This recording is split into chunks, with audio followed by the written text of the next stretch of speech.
Stage ப்ரோக்ராம்ல பேசுறது அப்படின்னு சொன்னா ரொம்ப கர்வமா இருக்கும் எனக்கு. நம்ம பேச்சை கேட்கறதுக்காக எவ்வளவு பேர் உங்களுடைய வேலையெல்லாம் விட்டுட்டு கிருஷ்ணவரதராஜன் பேச்சு தான் எனக்கு வேணும் அப்படின்னு வந்து உட்கார்ந்துருக்காங்கன்னு நினைப்பேன். அப்படி நினைச்ச உடனே பாடி லாங்குவேஜே மாறிடும். நான் ஸ்டேஜ்ல நிக்கிறதே ஒரு ஸ்டைலா தான் இருக்கும். அப்படிதான் இத்தனை நாளா இருந்தேன். சமீபத்துல பாருங்க ஒரு சம்பவம் கேள்விப்பட்டேன். அதுல இருந்து என்னுடைய கர்வம் அடங்கிருச்சு. வின்ஸ்டன் சர்ச்சில் கேள்விப்பட்டிருப்பீங்க, இங்கிலாந்துடைய பிரதமர் இல்லையா? அவர் ஒரு பேச்சாளராக மட்டும் அறியப்பட்ட காலகட்டத்தில் நடந்த சம்பவம். அவர் ஒரு ரேடியோல லைவ் ப்ரோக்ராம்ல பேசுறதுக்காக கூப்பிட்டிருந்தாங்க.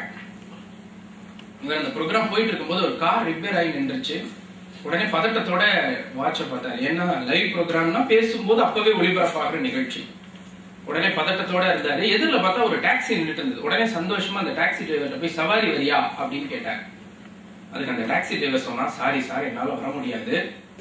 இப்ப ரேடியோல சர்ச்சில் ஒருத்தர் பேச போறாரு, அவர் பேச்ச கேட்கறதுக்காக நான் நின்றுட்டு இருக்கேன், என்னால சவாரி வர முடியாதுன்னு சொன்னாங்க. யூசுவலா இதை கேட்ட உடனே ஒரு மனுஷனுக்கு டென்ஷன் ஆயிருக்கும். இன்னும் 2 நிமிஷத்துல லைவ் ப்ரோக்ராமுக்கு போயாடும், இன்னும் 10 நிமிஷத்துல லைவ் ப்ரோக்ராமுக்கு போயா இருக்கணும் போது டென்ஷன் வந்திருக்கணும். ஆனா அவர் பதில் சொன்ன உடனே சர்ச்சிலுக்கு சந்தோஷம் ஆயிடுச்சு. ஏன்? வர வருமானம் கூட எனக்கு வேண்டாம், சர்ச்சில் பேச்சுதான் வேணும்னு சொல்றான்னு எனக்கு இருந்த ஒரு கர்வம் அவருக்கும் வந்துருச்சு. பயங்கர சந்தோஷம். கோட் பாக்கெட்டுக்குள்ள கை விட்டுறாரு. $200 பணத்தை எடுத்து கொடுத்தாரு. அவனுக்கு தெரியாது இவர் தான் சர்ச்சில்.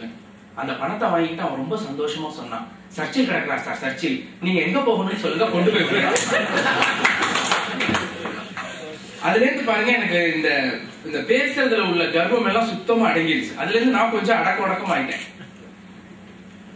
ஒருத்தர் வந்து மாச சம்பளம் வாங்கினார். சம்பளம் வாங்கினோன்னு ஒரு ஓரமா போய் நின்று எண்ணி பார்த்தாரு. அவருக்கு ஒரு அதிர்ச்சி ஆயிடுச்சு. என்னன்னா $100 கூட இருந்தது. டக்குனு கேஷியரை பார்த்தாரு. கேஷியரை சுத்தி நிறைய பேர் சேலரி வாங்குறதுக்கு நின்றுட்டு இருந்தாங்க. வெளியில போயிட்டாரு. 2வது மாச சம்பள தேதி பாருங்க, அவருக்கு ஒரு படபடப்பு. முதல் நாள் நைட்டு. ஏன்னா முதல் மாசம் $100 கூட இருந்தது. இந்த 2வது மாசம் எவ்வளவு கூட இருக்குன்னு தெரியலையே. அப்படியே ஒரு படபடப்போட மறுநாள் வேலைக்கு வந்தாரு. சம்பளம் கொடுத்தாங்க. ஒரு ஓரமா போய் நின்று பார்த்தவர் அதிர்ச்சி ஆயிட்டாரு. ஏன்? $100 கம்மியா இருந்தது. நேரா கேஷியர்ட்ட போனாரு. சேலரி கவர் அப்படி தூக்கி டேபிள்ல போட்டு கேட்டாரு, என்ன கம்பெனி நடத்துற, இப்படி வரவு செலவு பார்த்தா எப்படி கம்பெனி விளக்கும் அப்படின்னு ரொம்ப கோபமா கேட்டாரு. கேஷியர் விவரம் கேட்டுட்டு சொன்னாரு, ஜென்டில்மேன், போன மாசம் உன் சேலரி கவர்ல $100 கூட இருந்தது இல்லையா? அப்ப சொன்னியா? இப்ப $100 கம்மியா இருக்குன்னு மட்டும் வந்து இந்த பேசுறியே அப்படின்னு சொல்லி கேட்டாரு. கேஷியர் மனசுக்குள்ள நினைச்சாரு, மாட்டிக்கிட்டியான்னு நினைச்சாரு. நம்மால டென்ஷனே ஆகாம சொன்னான், முதல் தடவை நீ கணக்குல தப்பு பண்ண மன்னிச்சு விட்டேன், நீ மறுபடியும் தப்பு பண்ற, அதை பார்த்துட்டு என்னால சும்மா இருக்க முடியாதுன்னா. கேஷியர் அசந்து போயிட்டாரு.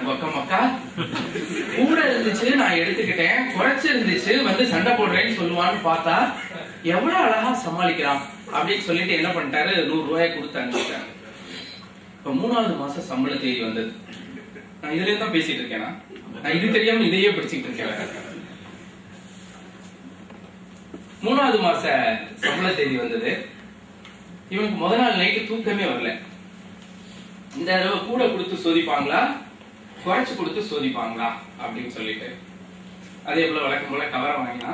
ஒரு ஓரமா போய் நின்று எண்ணி பார்த்தான். அதிர்ச்சி ஆயிட்டான். இந்த தடவை $100 கூட இருந்தது. டக்குன்னு கேஷியரை பார்த்தா அவரை சுத்தி எல்லாரும் சேலரி வாங்குறதுக்காக நின்றுட்டு இருந்தாங்க. இதுதான் சான்ஸ் சொல்லி மெல்ல கதவு கிட்ட போயிட்டான். ஏன்னா டோரை திறந்துட்டு வெளில போயிட்டா நம்மள யாரும் எதுவும் கொஸ்டின் பண்ண முடியாது இல்லையா? சோ ரொம்ப சந்தோஷமா வெளில போன பாருங்க, ஒரு குரல் கேட்டு, ஜென்டில்மேன். யார் கூப்பிட்டா? நம்மளுடைய கேஷியர். டென்ஷனே ஆகாம கிட்டக்கு வந்தா. என்னன்னு கேட்டான். சேலரி எண்ணி பார்த்தியா? எண்ணி பார்த்தேன். எவ்வளவு இருந்தது? $100 கூட இருந்தது. சொல்லணும்ல அப்படின்னு.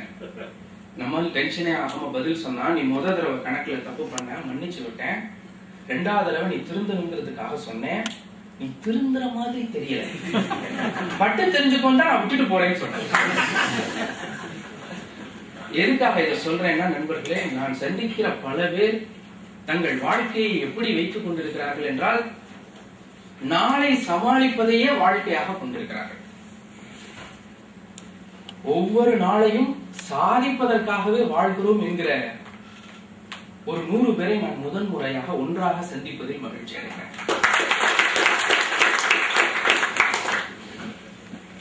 இந்த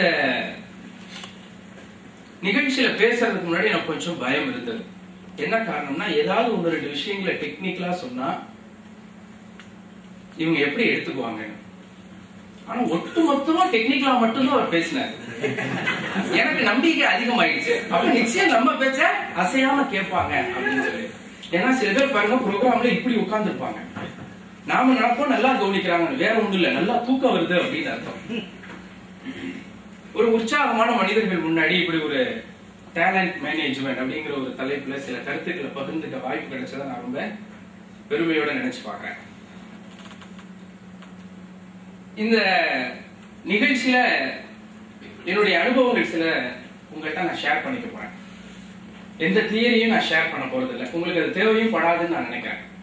நாங்க சென்னையில சுதந்திரா ஹாலிடே ஸ்கூல் அப்படிங்கிற பெயர்ல ஒரு கல்வி ஆராய்ச்சி மையத்தை வச்சிருக்கோம். ஏன் நாங்க எங்களுடைய இன்ஸ்டிடியூட்டுக்கு சுதந்திரா அப்படின்னு பேர் வச்சோம்னா, எந்த ஒரு விஷயமும் சுதந்திரமான முறையில கற்றுத்தரப்படணுங்கிறத நாங்க நம்புறோம். கல்வி சுதந்திரமான முறையில வழங்கப்படணும். அதனாலதான் எங்க இன்ஸ்டிடியூட்டுக்கு சுதந்திரான்னு பேர் வச்சிருக்கோம். எங்களுடைய இன்ஸ்டிடியூட்ல பாருங்க எந்த விதமான கட்டுப்பாடுகளும் கிடையாது. 9:30க்கு செஷன்னா எந்த ஒரு ஸ்டூடெண்ட்டும் 9:30க்கு வரணுங்கிற அவசியம் இல்லை. 10:30க்கு வரலாம், 11:30க்கு வரலாம், 12:30க்கு வரலாம். 4:30க்கு செஷன் அப்படின்னா 4:25க்கு வரலாம். ஏன் லேட்டு அப்படிலாம் யாரையும் கேட்க மாட்டோம். கிளாஸ்ல இப்படித்தான் உட்காரணுங்கிற எந்த ரெஸ்ட்ரிக்ஷனும் கிடையாது. ஒழுங்கா உட்காருங்க அப்படின்னு சொல்ல மாட்டோம். எந்த அளவுக்கு சுதந்திரம் கொடுத்திருக்கோம் அப்படின்னு சொன்னா தாராளமா நீங்க வெளியில வேடிக்கை பார்க்கலாம், இங்க கவனிங்க அப்படிலாம் அந்த ஸ்டூடெண்ட்ஸ்ட சொல்ல மாட்டோம். இன்னும் சொல்ல போனா தூக்கம் வந்தா தூங்கலாம், எதையாவது தூக்கி போட்டு எந்திரிச்சு போய் முகத்தை கழுவிக்குவான்னு சொல்ல மாட்டோம். ஒரே ஒரு கண்டிஷன் தான் வச்சிருக்கோம், என்னன்னா தூங்கும்போது கொரட்டை வரக்கூடாது. ஏன்னா பக்கத்துல தூங்குற பையன் டிஸ்டர்ப் ஆயிடும். இப்ப சார் யோசிக்கிறார், இதெல்லாம் முன்னாடி தெரிஞ்சிருந்தா அந்த ஸ்கூல்ல போய் நம்ம படிச்சுட்டு வந்திருக்கலாம் அப்படின்னு சொல்லி. ஏன் இதுல இருந்து ஸ்டார்ட் பண்றேன் அப்படின்னு சொன்னா, நாங்க 6 வயது பெரிய மனிதர்களில் இருந்து 60 வயது குழந்தைகள் வரை, 6 வயது பெரிய மனிதர்களில் இருந்து 60 வயது குழந்தைகள் வரை நிறைய பேரை சந்திச்சிருக்கோம். இந்த மனிதர்களோடு எனக்கு ஏற்பட்ட அனுபவங்களை தான் நான் உங்கள்கிட்ட பகிர்ந்துக்க போறேன். இப்படி இந்த விஷயத்துல அனுபவம் பெறதுக்கு ஒரு படம் எனக்கு காரணமா இருந்தது. Next video. அந்த ஒரு படத்தை பார்த்தா நான் ஏன் இந்த ஃபீல்டுக்கு வந்தேன், எது என்ன இந்த துறையில செயலாற்றுவதற்கு உதவியது அப்படிங்கறத உங்களுக்கு காமிக்கலாம்னு நினைக்கிறேன். இந்த படம் பார்த்தா உங்களுக்கும் கூட அந்த தூண்டுதல் கிடைக்கலாம்.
இத்தனை வடிவேல் மட்டும்தான் இப்படி நினைச்சிருந்தேன்.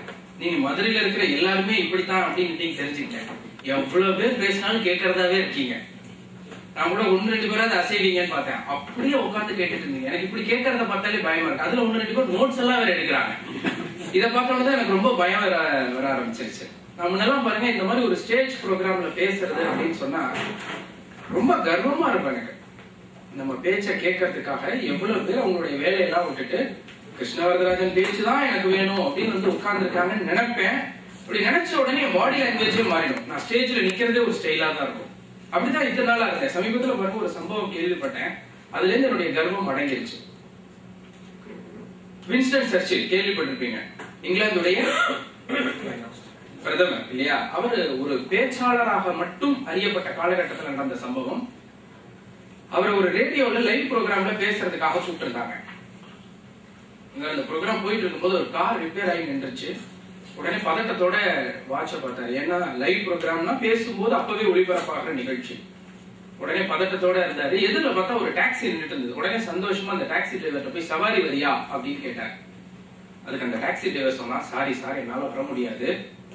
இப்ப ரேடியோல சர்ச்சில் ஒருத்தர் பேச போறாரு, அவர் பேச்ச கேட்கறதுக்காக நான் நின்றுட்டு இருக்கேன், என்னால சவாரி வர முடியாதுன்னு சொன்னான். யூஸ்வலா இதை கேட்டவொன்னா ஒரு மனுஷனுக்கு டென்ஷன் ஆயிருக்கும். இன்னும் 2 நிமிஷத்துல லைவ் ப்ரோக்ராமுக்கு போயாகணும், இன்னும் 10 நிமிஷத்துல லைவ் ப்ரோக்ராமுக்கு போயா இருக்கணும் போது டென்ஷன் வந்திருக்கணும். ஆனா அவர் பதில் சொன்னோட சர்ச்சிலுக்கு சந்தோஷம் ஆயிடுச்சு. ஏன்? வர வருமானம் கூட எனக்கு வேண்டாம், சர்ச்சில் பேச்சுதான் வேணும்னு சொல்றான்னு எனக்கு இருந்த ஒரு கர்வம் அவருக்கும் வந்துருச்சு. பயங்கர சந்தோஷம். கோட் பாக்கெட்டுக்குள்ள கைவிட்டாரு. $200 பணத்தை எடுத்து கொடுத்தாரு. அவனுக்கு தெரியாது இவர் தான் சர்ச்சில்னு. அந்த பணத்தை வாங்கிட்டு அவன் ரொம்ப சந்தோஷமா சொன்னான், சர்ச்சில் கிடக்குறா சார், சர்ச்சில், நீங்க எங்க போகணும்னு சொல்லுங்க, கொண்டு போய். அதுல இருந்து பாருங்க, எனக்கு இந்த பேசுறதுல உள்ள கர்வம் எல்லாம் சுத்தமா அடங்கிடுச்சு. அதுல இருந்து நான் கொஞ்சம் அடக்க உடக்கமா ஆயிட்டேன். ஒருத்தர் முத மாச சம்பளம் வாங்கினார். சம்பளம் வாங்கினோன்னா ஒரு ஓரமா போய் நின்று எண்ணி பார்த்தாரு. அவருக்கு ஒரு அதிர்ச்சி ஆயிடுச்சு. என்னன்னா $100 கூட இருந்தது. டக்குனு கேஷியரை பார்த்தாரு. கேஷியரை சுத்தி நிறைய பேர் சேலரி வாங்குறதுக்கு நின்றுட்டு இருந்தாங்க. வெளியில போயிட்டார். 2வது மாச சம்பள தேதி பாருங்க, அவருக்கு ஒரு படபடப்பு. நைட்டு, முதல் நாள் நைட்டு. ஏன்னா முதல் மாசம் $100 கூட இருந்தது. இந்த 2வது மாசம் எவ்வளவு கூட இருக்குன்னு தெரியலையே. அப்படியே ஒரு படபடப்போட மறுநாள் வேலைக்கு வந்தாரு. சம்பளம் கொடுத்தாங்க. ஒரு ஓரமா போய் நின்று பார்த்தவர் அதிர்ச்சி ஆயிட்டார். ஏன்? $100 கம்மியா இருந்தது. நேர கேஷியர்ட்ட போனாரு. சேலரி கவர் அப்படி தூக்கி டேபிள்ல போட்டு கேட்டாரு, என்ன கம்பெனி நடத்துற, இப்படி வரவு செலவு பார்த்தா எப்படி கம்பெனி வளர்க்கும்? ரொம்ப கோபமா கேட்டாரு. கேஷியர் விவரம் கேட்டுட்டு சொன்னாரு, ஜென்டில்மேன், போன மாசம் சேலரி கவர்ல $100 கூட இருந்தது இல்லையா? அப்ப சொன்னியா? இப்ப $100 கம்மியா இருக்குன்னு மட்டும் இந்த பேசுறியே அப்படின்னு சொல்லி கேட்டார். கேஷியர் மனசுக்குள்ள நினைச்சாரு, மாட்டிக்கிட்டியா மாட்டிக்கிட்டியா மாட்டிக்கிட்டியான்னு நினைச்சாரு. நம்மால டென்ஷனே ஆகாம சொன்னான், முத தடவை நீ கணக்குல தப்பு பண்ண மன்னிச்சு விட்டேன், நீ மறுபடியும் தப்பு பண்ற, அதை பார்த்துட்டு என்னால சும்மா இருக்க முடியாதுன்னா. கேஷியர் அசந்து போயிட்டாங்க. அக்கா கூட இருந்துச்சு நான் எடுத்துக்கிட்டேன், குறைச்சு இருந்துச்சு சண்டை போடுறேன்னு சொல்லுவான்னு பார்த்தா எவ்வளவு அழகா சமாளிக்கலாம் அப்படின்னு சொல்லிட்டு என்ன பண்ணிட்டாரு, $100 கொடுத்தாங்க. இப்ப 3வது மாசம் சம்பள தேதி வந்தது. நான் இதுல தான் பேசிட்டு இருக்கேன். இது தெரியாம இதையே பிடிச்சிட்டு இருக்கேன். 3வது மாச சம்பள தேதி வந்தது. இவனுக்கு முதல் நாள் நைட்டு தூக்கமே வரல. இந்த தடவை கூட கொடுத்து சோதிப்பாங்களா, குறைச்சு கொடுத்து சோதிப்பாங்களா அப்படின்னு சொல்லிட்டு அதே போல வழக்கம் போல கவரை வாங்கினா. ஒரு ஓரமா போய் நின்று எண்ணி பார்த்தான். அதிர்ச்சி ஆயிட்டான். இந்த தடவை $100 கூட இருந்தது. டக்குனு கேஷியரை பார்த்தா அவரை சுத்தி எல்லாரும் சேலரி வாங்குறதுக்காக நின்றுட்டு இருந்தாங்க. இதுதான் சான்ஸ் சொல்லி மெல்ல கதவு கிட்ட போயிட்டான். ஏன்னா டோரை திறந்துட்டு வெளில போயிட்டா நம்மள யாரும் எதுவும் கொஸ்டின் பண்ண முடியாது இல்லையா? சோ ரொம்ப சந்தோஷமா வெளில போன பிறகு ஒரு குரல் கேட்டு, ஜென்டில்மேன், யார் கூப்பிட்டா? நம்மளுடைய கேஷியர். டென்ஷனே ஆகாம கிட்ட வந்தா. என்னன்னு கேட்டான். சேலரி எண்ணி பார்த்தியா? எண்ணி பார்த்தேன். எவ்வளவு இருந்தது? $100 கூட இருந்தது. சொல்லணும்ல அப்படின்னாரு. நம்மால டென்ஷனே ஆகாம பதில் சொன்னா, நீ முத தடவை கணக்குல தப்பு பண்ண, மன்னிச்சு விட்டேன். 2வது தடவை நீ திருந்தணுங்கிறதுக்காக சொன்னேன், நீ திருந்துற மாதிரி தெரியல, பட்டு தெரிஞ்சுக்கொண்டா நான் விட்டுட்டு போறேன்னு சொன்னேன். எதுக்காக இதை சொல்றேன்னா, நண்பர்களே, நான் சந்திக்கிற பல பேர் தங்கள் வாழ்க்கையை எப்படி வைத்துக் கொண்டிருக்கிறார்கள் என்றால், நாளை சமாளிப்பதையே வாழ்க்கையாக கொண்டிருக்கிறார்கள். ஒவ்வொரு நாளையும் சாதிப்பதற்காகவே வாழ்கிறோம் என்கிற ஒரு 100 பேரை நான் முதல் முறையாக ஒன்றாக சந்திப்பதில் மகிழ்ச்சி அடைகிறேன்.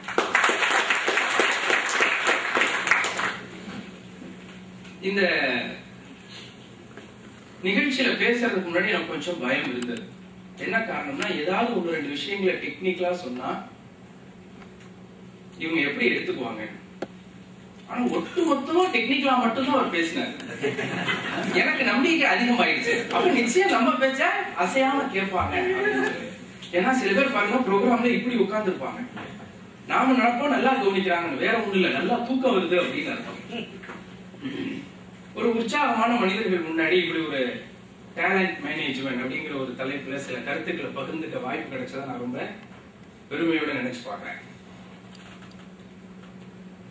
இந்த நிகழ்ச்சியில என்னுடைய அனுபவங்கள் சில உங்கள்கிட்ட நான் ஷேர் பண்ணிக்க போறேன். எந்த தியரியும் நான் ஷேர் பண்ண போறது இல்லை, உங்களுக்கு அது தேவையும் படாதுன்னு நான் நினைக்கிறேன். நாங்க சென்னையில சுதந்திரா ஹாலிடே ஸ்கூல் அப்படிங்கிற பெயர்ல ஒரு கல்வி ஆராய்ச்சி மையத்தை வச்சிருக்கோம். ஏன் நாங்க எங்களுடைய இன்ஸ்டிடியூட்டுக்கு சுதந்திரா அப்படின்னு பேர் வச்சோம்னா, எந்த ஒரு விஷயமும் சுதந்திரமான முறையில கற்றுத்தரப்படணுங்கிறத நாங்க நம்புறோம். கல்வி சுதந்திரமான முறையில வழங்கப்படணும். அதனாலதான் எங்க இன்ஸ்டிடியூட்டுக்கு சுதந்திரான்னு பேர் வச்சிருக்கோம். எங்களுடைய இன்ஸ்டிடியூட்ல பாருங்க, எந்த விதமான கட்டுப்பாடுகளும் கிடையாது. 9:30க்கு செஷன்னா எந்த ஒரு ஸ்டூடெண்ட்டும் 9:30க்கு வரணுங்கிற அவசியம் இல்லை. 10:30க்கு வரலாம், 11:30க்கு வரலாம், 12:30க்கு வரலாம். 4:30க்கு செஷன் அப்படின்னா 4:25க்கு வரலாம். ஏன் லேட்டு அப்படிலாம் யாரையும் கேட்க மாட்டோம். கிளாஸ்ல இப்படித்தான் உட்காரணுங்கிற எந்த ரெஸ்ட்ரிக்ஷனும் கிடையாது. ஒழுங்கா உட்காருங்க அப்படின்னு சொல்ல மாட்டோம். எந்த அளவுக்கு சுதந்திரம் கொடுத்திருக்கோம் அப்படின்னு சொன்னா, தாராளமா நீங்க வெளியில வேடிக்கை பார்க்கலாம், இங்க கவனிங்க அப்படிலாம் அந்த ஸ்டூடெண்ட்ஸ்ட சொல்ல மாட்டோம். இன்னும் சொல்ல போனா, தூக்கம் வந்தா தூங்கலாம், எதையாவது தூக்கி போட்டு எந்திரிச்சு போய் முகத்தை கழுவிட்டுவான்னு சொல்ல மாட்டோம். ஒரே ஒரு கண்டிஷன் தான் வச்சிருக்கோம். என்னன்னா, தூங்கும் போது கொரட்டை விடக்கூடாது. ஏன்னா பக்கத்துல தூங்குற பையன் டிஸ்டர்ப் ஆயிடும். இப்ப சார் யோசிக்கிறார், இதெல்லாம் முன்னாடி தெரிஞ்சிருந்தா அந்த ஸ்கூல்ல போய் நாம படிச்சுட்டு வந்துருக்கலாம் அப்படின்னு சொல்லி. ஏன் இதுல இருந்து ஸ்டார்ட் பண்றேன் அப்படின்னு சொன்னா, நாங்க 6 வயது பெரிய மனிதர்களில் இருந்து 60 வயது குழந்தைகள் வரை, 6 வயது பெரிய மனிதர்களில் இருந்து 60 வயது குழந்தைகள் வரை நிறைய பேரை சந்திச்சிருக்கோம். இந்த மனிதர்களோடு எனக்கு ஏற்பட்ட அனுபவங்களை தான் நான் உங்கள்கிட்ட புரிந்துக்க போறேன். இப்படி இந்த விஷயத்துல அனுபவம் பெறதுக்கு ஒரு படம் எனக்கு காரணமா இருந்தது. Next video. அந்த ஒரு படத்தை பார்த்தா நான் ஏன் இந்த ஃபீல்டுக்கு வந்தேன், எது என்ன இந்த துறையில செயலாற்றுவதற்கு உதவியது அப்படிங்கறத உங்களுக்கு காமிக்கலாம்னு நினைக்கிறேன். இந்த படம் பார்த்தா உங்களுக்கு உங்களுக்கும் கூட அந்த தூண்டுதல் கிடைக்கலாம்.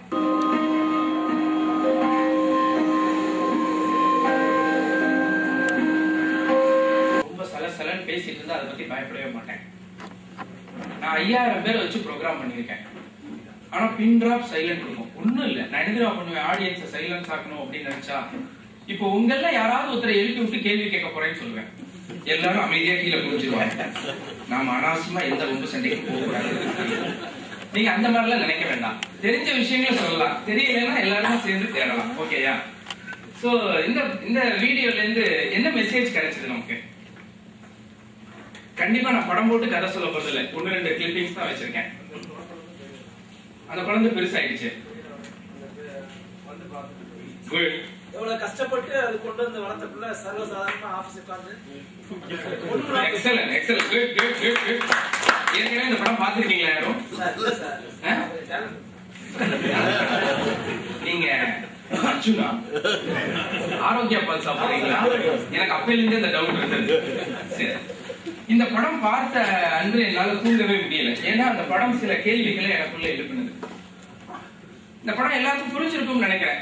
வேணா இன்னொரு தடவை நான் அந்த படத்தை பத்தி சொல்லிடுறேன். ஒரு பறவை அது என்ன பண்ணுது, ஒரு குழந்தைய பல்வேறு பிரச்சனைகளுக்கு நடுவுல கொண்டு போய் சேஃபா ஒரு வீட்டுல சேர்த்துருது.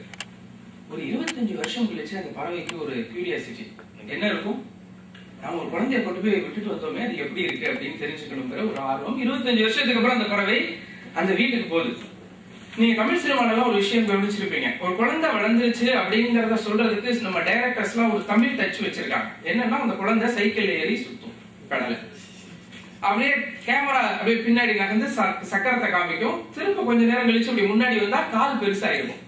கால சக்கரம் சொல்லலாம், கால சக்கரம் சொல்லலாம். அது மாதிரி நம்மளுடைய டைரக்டர் பாத்தீங்கன்னா ஒரு டைரக்டர் டச் வச்சிருக்காங்க. கேமரா அப்படியே உள்ள போகுது அவருடைய கொட்டாவிக்குள்ள. வெளியில வரும்போது நம்மால பெரிய ஆளாகி அப்பயே என்ன பண்ணிட்டு இருக்கான், கொட்டாவி தான் விட்டுட்டு இருக்கான். இது ஒரு கம்பெனியுடைய விளம்பர படம். ஆனா இந்த படம் எனக்குள்ள நிறைய அதிர்வலைகளை ஏற்படுத்தினுச்சு. இந்த படம் பார்த்த அன்னைக்கு நான் யோசிச்சேன், ஒருவேளை என்னை படைத்த கடவுள் அல்லது இயற்கை 30 வருஷத்துக்கு அப்புறம் அதுக்கு அந்த என்னை படைத்த இயற்கை அல்லது இறைவனுக்கு ஒரு ஆசை, நாம 30 வருஷத்துக்கு முன்னாடி இந்த உலகத்துல ஒரு குழந்தைய படைச்சோமே, அவன் இன்னைக்கு எப்படி இருக்கான் அப்படின்னு தெரிஞ்சுக்கிறதுக்காக ஒருவேளை இந்த நிகழ்ச்சிக்கு அந்த லாஸ்ட் சேர்ல உட்கார்ந்து இருந்து இன்றைய என் வாழ்க்கையை பார்த்தார்னு சொன்னா, கடவுள் பெருமைப்படுவாரா அல்லது வருத்தப்படுவாரா அப்படின்னு ஒரு கேள்வி கேட்டுக்கிட்டேன். இந்த கேள்வி எனக்கானது மட்டுமல்ல, உங்களுக்கும் ஆனது. இந்த வாழ்க்கை உங்களுக்கு எதற்கு வழங்கப்பட்டிருக்கிறது? இறைவனே பார்த்து பெருமைப்படுகிற மாதிரி வாழ்வதற்கா, இல்ல அந்த பறவை போல கடைசியா தலையை குனிஞ்சு தொங்க போட்டுட்டு திரும்ப போவதற்கா? என்னுடைய இன்றைய வாழ்க்கையை பார்த்து கடவுள் என்ன நினைப்பார்? என்னுடைய படைப்புகளில் உயர்ந்த படைப்பு கிருஷ்ண வரதராஜன் அப்படி நினைப்பாரா? இவனெல்லாம் ஏன் படைச்சோம் அப்படின்னு தலை குனிஞ்சு திரும்ப போவாரான்னு கேட்ட கேள்விதான் என் வாழ்க்கையின் திசையை மாற்றினது. அதுக்கப்புறம் தான் நான் ஹெச்ஆருக்குள்ள நிறைய விஷயங்களை செய்ய ஆரம்பிச்சேன். அந்த அனுபவங்களை தான் உங்களோட நான் இப்ப ஷேர் பண்ணிக்க போறேன். இன்னைக்கு ஹெச்ஆர் நம்ம எல்லாருமே எதிர்கொள்ற சிக்கல் ஒன்னே ஒண்ணுதான். நான் வரவழி ஃபுல்லா பார்த்தேன். தெற்கு மாசி வீதியில எல்லா நிறுவனங்களின் வாசல்லையும் அந்த நிறுவனத்திற்கு தகுந்த மாதிரியான ஒரு போர்டு இருக்கு. சின்ன நிறுவனம்னா பேப்பர்ல எழுதியிருக்காங்க. ஒரு 10 பேரை வச்சு வேலை வாங்குற நிறுவனம்னா பிரிண்ட் அவுட் எடுத்திருக்காங்க. இன்னும் கொஞ்சம் பெரிய நிறுவனம்னா போர்டுல எழுதியிருக்காங்க. அதை விடவும் அதிகமா செலவு பண்ண முடிஞ்சவங்க பேப்பர்ல அந்த விஷயத்த சொல்றாங்க. ஒரே ஒரு விஷயம் தான், என்னது? வேலைக்கு ஆட்கள் தேவை. நாங்க பேப்பர்ல ஒரு விளம்பரம் கொடுத்தோம், வேலைக்கு ஆட்கள் தேவையில்லை அப்படின்னு. அரை பக்கத்துல கொடுத்தோம். ஒரு பெரிய ஜவுளி நிறுவனத்துக்கு நாங்க ஹெச்ஆர் கன்சல்டன்டா இருக்கோம். இந்த நிகழ்ச்சி முழுக்க நான் நிறுவனம் எதையுமே குறிப்பிட மாட்டேன். நீங்களும் அந்த ஆராய்ச்சிக்குள்ள போக வேண்டாம். இது அந்த நிறுவனமா, இது இந்த நிறுவனமா அப்படிங்கிற ஆராய்ச்சிக்குள்ள நீங்களும் போக வேண்டாம். டீலா நோ டீலா? இன்னும் கொஞ்சம் சத்தமா. ஓகே, நீ சொல்லலைன்னா பரவாயில்ல, சொல்லிட்டீங்க. ஒரு ப்ரோக்ராமே கவனிக்க. அவங்க சக்தி மசாலான்னு சொன்னாங்க, பரணி சில்க்ஸ் அதுலயா இருக்குமா? அப்ப சக்தி ஜவுளி கடைன்னா அது பரணி சில்க்ஸா தான் இருக்கும் அப்படின்னு போக ஆரம்பிச்சிட்டேன். ஏன் அப்படி போக ஆரம்பிச்சோம்னா சப்ஜெக்ட் நாம மிஸ் பண்ணிடுவோம். அதுக்காக தான் அந்த ஏரியாக்குள்ள போக வேண்டாம்னு சொன்னேன். அந்த நிறுவனத்தை நாங்க எங்களுடைய கன்சல்டன்சில இருந்து டிசைன் பண்ணி அந்த எம்டி டேபிள் வைக்கும் போது அதை பார்த்துட்டு ஒரு அதிர்ச்சி ஆயிட்டேன். உங்களை என்ன பர்பஸ்க்காக நாங்க கூப்பிட்டுருக்கோம்? நாங்க இப்ப சீசனை ஃபேஸ் பண்ண போறோம். எங்கள்கிட்ட 400 பேர் இருக்காங்கன்னா 800 பேர் வேணுங்கிறதுக்கு தான் உங்களை கூப்பிட்டுருக்கோம். எங்க ஸ்ட்ரென்த்தை டபுள் பண்ணி கொடுங்கன்னு உங்களை சொல்லியிருக்கோம். நீங்க என்னன்னா வேலைக்கு ஆட்கள் தேவையில்லைன்னு விளம்பரம் டிசைன் பண்ணி கொடுக்குறீங்க அப்படின்னு சொல்லி சொன்னாங்க. இப்ப நாங்க பணியாற்றி கொண்டிருக்கிற எல்லா நிறுவனங்கள்லயும் கிட்டத்தட்ட வேலைக்கு ஆட்கள் தேவையில்லைன்னு போர்டு மாத்திர அளவுக்கு சில முயற்சிகளை செஞ்சிருக்கோம். அது எல்லாத்தையும் சொல்வதற்கு இன்னைக்கு நேரம் இருக்காது. இருந்தாலும் ஒரு சில விஷயங்கள் மட்டும் நான் சொல்லலாம்னு நினைக்கிறேன். உங்களுக்கு தியரி வேணுமா, பிராக்டிகல் வேணுமா? தியரி வேணுமா, பிராக்டிகல் வேணுமா? பிராக்டிகல். ஓகே. இன்னைக்கு நான் சந்திக்கிற எல்லா நிர்வாக இயக்குநர்களும் ரொம்ப வருத்தத்தோட என்கிட்ட பகிர்ந்துக்கிற வார்த்தை, சார் எங்க நிறுவனம் இன்னைக்கு ஒரு ட்ரைனிங் சென்டர் ஆயிடுச்சு. வேலைக்கு ஆள் கிடைக்காமலாம் இல்ல, கிடைக்கிறாங்க. ஒரு 3 மாசம் என்கிட்ட வந்து தொழிலை கத்துக்கிறான். 4வது மாசம் ஒரு கம்பெனியில போய் சேர்ந்தாரான்.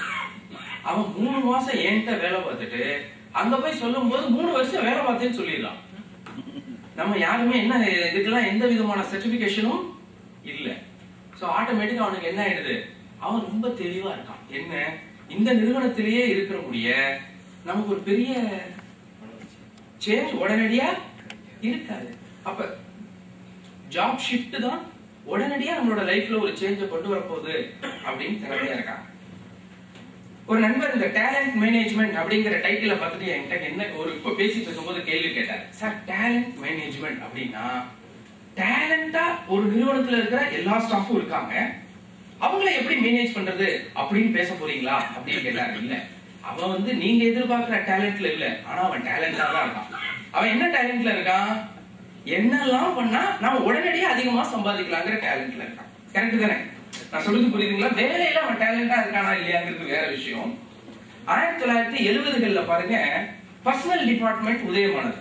எல்லா நிறுவனங்களும் தங்கிட்ட இருக்கிற மனிதர்களை நிர்வகிக்கிறதுக்காக அந்த பர்சனல் டிபார்ட்மெண்ட்ங்கிறத வச்சிருந்தாங்க. 90களில் அது வந்து ஹியூமன் ரிசோர்ஸ் டெவலப்மெண்டா இம்ப்ரூவ் ஆனது. மனித வளத்தை மேம்படுத்துவது. முதல்ல இருந்தது மனிதர்களை நிர்வகிப்பது, அடுத்து அது மனித வள மேம்பாடு அப்படின்னு உயர்வானது. இப்ப 2010ல பேசுற விஷயம் டேலண்ட் மேனேஜ்மெண்ட். திறமையாளர்களை நிர்வகிப்பது. திறமையாளர்களை நிர்வகிப்பது. நான் ரொம்ப ரசிச்ச ஒரு அட்வைஸ்மெண்ட். ஒரு 5 வருஷத்துக்கு முன்னாடி பிக் எஃப்எம் ரிலையன்ஸ் குரூப்ல இருந்து ஒரு அட்வைஸ்மெண்ட் கொடுத்திருந்தாங்க. அவங்க ஒரு ரேடியோ லான்ச் பண்ணாங்க. அந்த ரேடியோ வந்து சென்னையில லான்ச் பண்ணும்போது அவங்களுக்கு ரேடியோ ஜாக்கி தேவைப்பட்டாங்க. அதுக்காக ஒரு அட்வைஸ்மெண்ட் கொடுத்திருந்தாங்க. நான் ரொம்ப ரசிச்ச அட்வைஸ்மெண்ட். அதுல இருந்து தான் எங்களோட கன்சல்டன்சில இருந்து எந்த அட்வைஸ்மெண்ட் டிசைன் பண்ணாலும் அதை பாக்குறவங்களுக்கு முதல்ல ஒரு அதிர்ச்சி வரணுங்கிறத நாங்க முடிவு பண்ணிக்கிட்டோம். என்ன அட்வைஸ்மெண்ட் கொடுத்தாங்க அப்படின்னா, அன்னைக்கு ரேடியோ ஜாக்கிக்கு ஹையஸ்ட் ஸ்கேல ஒரு 20,000 இருக்கும் அப்படின்னு சொன்னா பிக் எஃப்எம்ல கொடுத்தாங்க 30,000 ரூபாய் சம்பளம் கேட்க தகுதியுள்ளவர்கள் மட்டும் விண்ணப்பிக்கும். 30,000 ரூபாய் சம்பளம் கேட்க தகுதி உள்ளவர்கள் மட்டும் விண்ணப்பிக்கவும் அப்படின்னு கொடுத்தாங்க. இப்ப நம்ம பேச போற விஷயங்கள்லாம் இதை ஒட்டிதான்.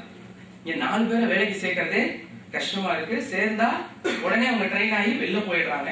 இதுல நாம என்ன விதமான மாற்றங்களை கொண்டு வர, அப்புறம் இருக்கிறவங்களை எப்படி தக்க வைக்கிறது. இன்னும் இப்ப சில சமயங்கள்ல நிறுவனங்கள் ஒரு பிரச்சனை இருக்கு. என்னன்னா, ஒரு ஆள் போக மாட்டேங்கிறான், ஒரு ஆளா போக மாட்டேங்கிறான். ஒரு தெலுங்குல சண்டைக்கு ஒரு வாசகம் சொல்லுவாங்க, ஒண்டிக்கு ஒண்டி வரியா இல்ல அந்த மாதிரி ஏதோ இவன் கும்பலா தான் போறாங்க இப்ப இல்லையா. சோ இந்த சூழல்லாம் எதனால இருக்கு, இது எல்லாத்தையுமே இந்த நிகழ்ச்சியில நான் உங்களோட பகிர்ந்துக்கணும்னு நினைக்கிறேன். நாங்க முதல்ல அதை தூக்கி அங்க வச்சுட்டாங்க. Very good. நாங்க முதல்ல இந்த ஹெச்ஆர் கன்சல்டன்சி அப்படிங்கிற இடத்துக்கு வந்ததுக்கு எங்களுக்கு கணபதி சில்க்ஸ் ஒரு காரணம். மதுரையில தான் நான் ஸ்டார்ட் பண்ணேன் என்னுடைய ஜேர்னியை. இங்க இருக்கிற என்னுடைய அன்பு நண்பர் ஜீலானுடைய ஹயாத் கிளாத்திங் தான் நாங்க ஒரு 5-6 வருஷத்துக்கு முன்னாடி பண்ண மிகப்பெரிய நிறுவனம். நாங்க ஒரு 80 பேர் ஒர்க் பண்ணிருப்பாங்க, 100 பேர் ஒர்க் பண்ணிருப்பாங்கன்னு நினைக்கிறேன். அதுக்கடுத்து நிறைய பப்ளிக் ப்ரோக்ராம்ஸ் பண்ணிட்டு இருந்தோம். போத்தீஸ் மாதிரி நிறைய நிறுவனங்களுக்கு நாங்க வந்து அவங்களுடைய பிஆர் ப்ரோக்ராம்ஸ் பண்ணிட்டு இருந்தோம். அப்படி ஒரு ப்ரோக்ராமை பார்த்துட்டு கணபதி சில்க்ஸ்ல எங்களை கூப்பிட்டு கோயம்புத்தூர்ல வந்து எங்களுக்கு ஒரு ரெசிடென்ஷியல் கன்சல்டன்டா எங்க கூட இருந்து தங்கி ஒர்க் பண்ண முடியுமான்னு கேட்டார். ஏன்னா நாங்க சங்கரன் கோவில்ல அவங்களுக்காக ஒரு பொது நிகழ்ச்சி பண்ணோம். அதுல வந்து கிட்டத்தட்ட ஒரு 1000 பெற்றோர்கள் கலந்துக்கிட்டாங்க. 1000 பேரும் திரும்ப அந்த குழந்தைங்களை மாத்தவே முடியாதுங்கிற கேள்விகளை கேட்டாங்க. என் பையன் சொன்ன பேச்சே கேட்க மாட்டேங்கிறான் சார், எதிர்த்து பேசுறான் சார், படிக்க மாட்டேங்கிறான் சார், டிவி பாக்குறான் சார், இப்படி எத்தனை கம்ப்ளைண்ட் சொன்னாலும் அதுக்கெல்லாம் நான் பாசிட்டிவாவே பதில் சொன்னேன். நிச்சயமா அவனை இப்படி பண்ணிடலாம், இப்படி செஞ்சா அவனை அப்படி மாத்திரலாம், இப்படி எல்லா பதிலும் சொன்னதுனால அந்த நிகழ்ச்சி முடிஞ்சோட அவர் என்ன கேட்டாரு, எப்படிப்பட்டவங்களையும் மேம்படுத்த முடியும்னு சொல்றீங்கல்ல, அப்போ உங்களுக்கு ஒரு ஓபன் சேலஞ்ச், எங்க கம்பெனில வந்து நீங்க ஒரு 6 மாசம் தங்குங்க, தங்கி இருந்து எங்க ஸ்டாஃப்ஸோட நீங்க பழகி அவங்களுக்குள்ள ஒரு மாற்றத்தை கொண்டு வர முடியுமா, இதை நீங்க முயற்சி பண்ணுங்க அப்படின்னு. அந்த தருணத்தில் ஆரம்பிச்சு சமீபத்தில் என்ன பாதிச்ச நிகழ்ச்சிகள் முடிய நீங்க எதையெல்லாம் கேட்க விருப்பப்படுறீங்கன்னு தெரிஞ்சுட்டு நான் சொல்லலாம்னு இருக்கேன். ஓகே, சமீபத்தில் என்ன பாதிச்ச நிகழ்ச்சியை சொன்னா இந்த நிகழ்ச்சியை நான் எப்படி கொண்டு போக விரும்புறேன்னு ஓரளவு நீங்க புரிஞ்சுக்கலாம். ஜப்பான்ல ஒரு சுனாமி வந்தது இல்லையா, அது வந்து ஒரு அணு உலையை பாதிச்சது. எந்த இடத்துலங்க? புகுஷிமா அணு உலையை பாதிச்சது. அப்ப ஜப்பான் மக்கள் அதை எப்படி எதிர்கொண்டாங்க, அதே மாதிரியான ஒரு சுனாமி தமிழ்நாட்டில் வரும்போது நம்ம மக்கள் எப்படி எதிர்கொண்டாங்க, இந்த 2 விஷயத்தையும் யோசிச்சாலே ஹெச்ஆர்ங்கிறது நாட்டுக்கும் ஒரு நிறுவனத்துக்கும் ஏன் வீட்டுக்கும் கூட தேவையான ஒரு விஷயங்கிற முடிவுக்கு நீங்க சுலபமா வந்துட முடியும். நாங்க சுனாமி வந்த போது நாகப்பட்டினத்துல சர்வீஸ் பண்றதுக்காக போயிருந்தோம். அங்க நிறைய விஷயங்களை நாங்க பார்த்து அதிர்ச்சியானோம். முதல் நாள் சுனாமி வந்திருக்குன்னா மறுநாள் நாங்க சர்வீஸ் பண்ண போயிட்டோம். அங்க என்ன பண்ணிருக்காங்கன்னா, மக்கள் அந்த பகுதியை அடிச்சு உடைச்சு திருடி எடுத்துக்கிட்டு ஊரை விட்டு போயிருந்தாங்க. எல்லாரும் பதட்டத்துல ஊரை காலி பண்றாங்க. இப்போ ஒருத்தர் பெட்ரோல் போடணும் அப்படின்னு சொன்னா பெட்ரோல் பங்க்ல வந்து வண்டியை நிப்பாட்டி காசு கொடுத்து பெட்ரோல் போட விரும்பல, அவர் அங்க இருக்கிறவன் அடிக்கிறாரு, பெட்ரோல் பங்க உடைக்கிறாரு. உலகமே அழிய போது, நீங்க வியாபாரம் பண்ணிட்டு இருக்கியா? கிட்டத்தட்ட அதுதான் சூழல். நாங்க நிறைய இடங்கள்ல அதை பார்த்து அதிர்ச்சியா. ஆனா ஜப்பான்ல மக்கள் எப்படி ரியாக்ட் பண்ணாங்க அப்படின்னு சொன்னா, ஒருத்தர் டிவிக்கு பேட்டி எல்லாம் கொடுத்துட்டு இருக்கல, ஒவ்வொரு பகுதியிலும் அந்தந்த பகுதியை சேர்ந்த இளைஞர்கள் அவங்களா குழு அமைச்சு உடனடியா மீட்பு பணியில இறங்கினாங்க. இப்ப தானே புயல் வந்தது இல்லையா, பாண்டிச்சேரிக்கும் கடலூருக்கும் இடையில அந்த தானே புயல் கரை கடந்தது. அப்ப பாத்தீங்கன்னா முதல் நாள் நைட்டு 2 ரூபாய் வித்துட்டு இருந்த மெழுகுவர்த்தி மறுநாள் காலையில அதோடைய விலை 22 ரூபாய். ஆனா ஜப்பான்ல என்ன நடந்தது அப்படின்னு சொன்னா, அங்க இருக்கிற வியாபாரிகள் எல்லாரும் என்ன பொருள் என்ன விலையில பொருளை வித்துட்டு இருந்தாங்களோ அதற்கு பாதியாகவோ அல்லது அடக்க விலைக்கும் குறைவாகவோ தான் எல்லா பொருளையும் விற்பனை பண்ணாங்க. அவங்க என்ன நினைச்சாங்க, நான் மட்டும் பாதிக்கப்படல, என் கூட இருக்கிற ஒரு மனிதனும் என்னோட வாழ்ந்துட்டு இருக்கிற ஒரு சக மனிதனும் பாதிக்கப்பட்டிருக்கான், அவனுக்கு என்னால முடிஞ்ச உதவி அப்படின்னு சொல்லி பொருள்களை பாதிக்கோ அல்லது அடக்க விலைக்கும் குறைவாகவோ கொடுத்தான். அடுத்த ஒரு ஆச்சரியம், ஒரு 2 நாளைக்கு அப்புறம் அந்த ஏரியால இருக்கிற ஒரு ஹோட்டல் வச்சிருந்த ஒருத்தர் தன்னுடைய ஹோட்டல் ஓரளவு சீரமைச்சு எல்லாருக்கும் சூப் சர்வ் பண்ற.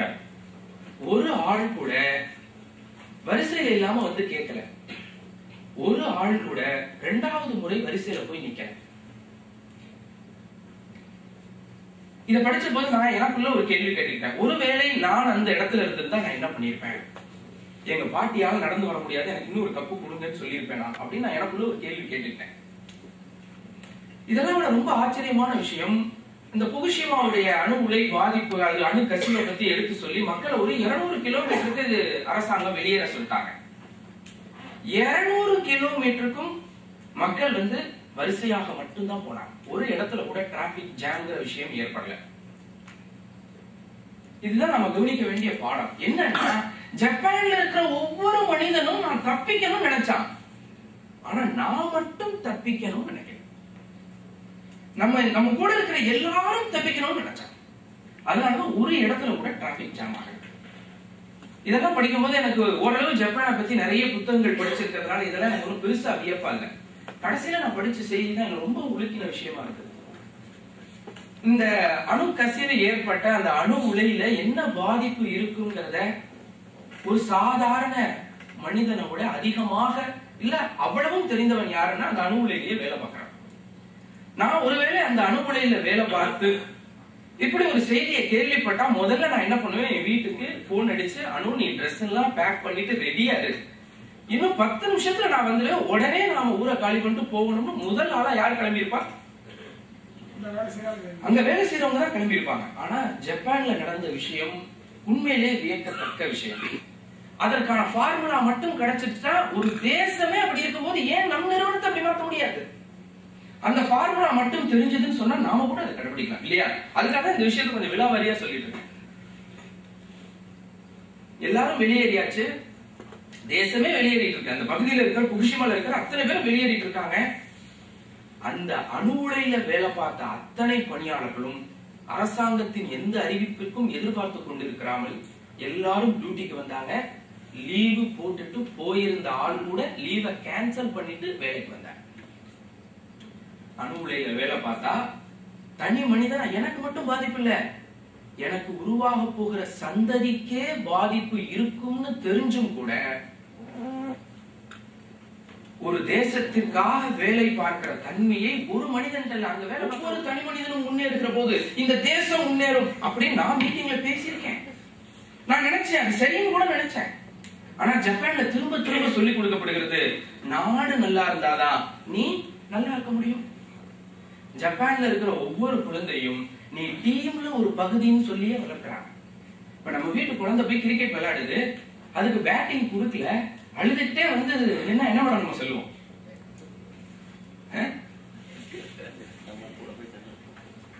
என்ன சொல்லுவோம்? குழந்தை அழுதுட்டே வந்து நிக்குது, எனக்கு பேட்டிங் கொடுக்க மாட்டேங்கிறாங்க, பெரும்பாலும் என்ன சொல்லுவோம்?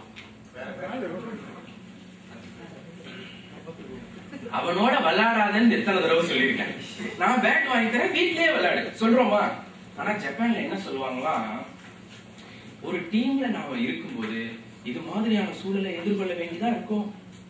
ஒரு டீம்ல ஒருத்தர் தான் ஒரு நேரத்தில் என்ன பண்ண முடியும், பேட்டிங் பண்ண முடியும். உனக்கு வாய்ப்பு வரலாம், வராமையும் போகலாம். தனி மனிதனா உன்னுடைய விருப்பங்கள் முக்கியம் இல்ல, டீமுடைய வெற்றி தான் முக்கியம், போய் விளையாடுன்னு சொல்லுவாங்க.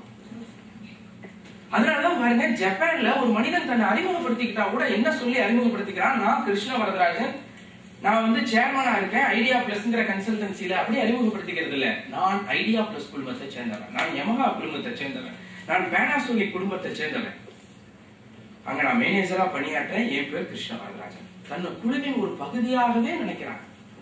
அதனாலதான் அந்த தேசம் எது செய்தாலும் உலகமே திரும்பி பார்க்கிற மாதிரி இருக்கு. இப்ப இந்த ஃபார்முலா கொஞ்சம் கொஞ்சம் நம்ம நிறுவனத்துல நம்ம கடைபிடிச்சா கூட போதும், நம்மளால என்ன பண்ண முடியும், மிகப்பெரிய மாற்றங்களை நம்ம நிறுவனத்துக்குள்ள கொண்டு வரணும். இப்ப முதல்ல வேலைக்கு ஆட்கள் தேவை இல்லை அப்படிங்கிற சூழலை ஏற்படுத்தணும். அதான் நம்ம பேச போறோம். வேலைக்கு ஆட்கள் தேவை இல்லை. எனக்கு இந்த விளம்பரங்கள்லாம் பார்த்தா ரொம்ப சிரிப்பா இருக்கும். ஒரு சமயம் பார்த்தேன் பேப்பர்ல திறமைக்கேற்ற சம்பளம் அப்படின்னு விளம்பரம் இருக்கு. அப்புறம் மறுநாள் ஒருத்தர் போட்டிருந்தாரு, திறமையை விட கூடுதல் சம்பளம் வழங்கப்படும் அப்படின்னு போட்டிருந்தாரு. ஈரோட்ல நாங்க ஒரு கன்சல்டண்டா போயிருக்கும் போது அந்த ஏரியாவை ரிசர்ச் பண்ணா ஒரு கடை வாசல்ல ஒருத்தர் போர்டு வச்சிருந்தார். ஒரு பெரிய நிறுவனம் அவர் போர்டு வச்சிருந்தார், கேட்கும் சம்பளம் வழங்கப்படும். நீ எவ்வளவு வேணாலும் கேட்கலாம், உன்னால என்ன முடியும் பா பேசி கேட்டுப்பா, எனக்கு ஆளே இல்ல மண்ட காயுதுப்பா, உனக்கு என்ன வேணும் பா பேசிட்டானே அந்த அளவுக்கு அவங்க ரெடியா இருந்ததை நான் பார்த்தேன்.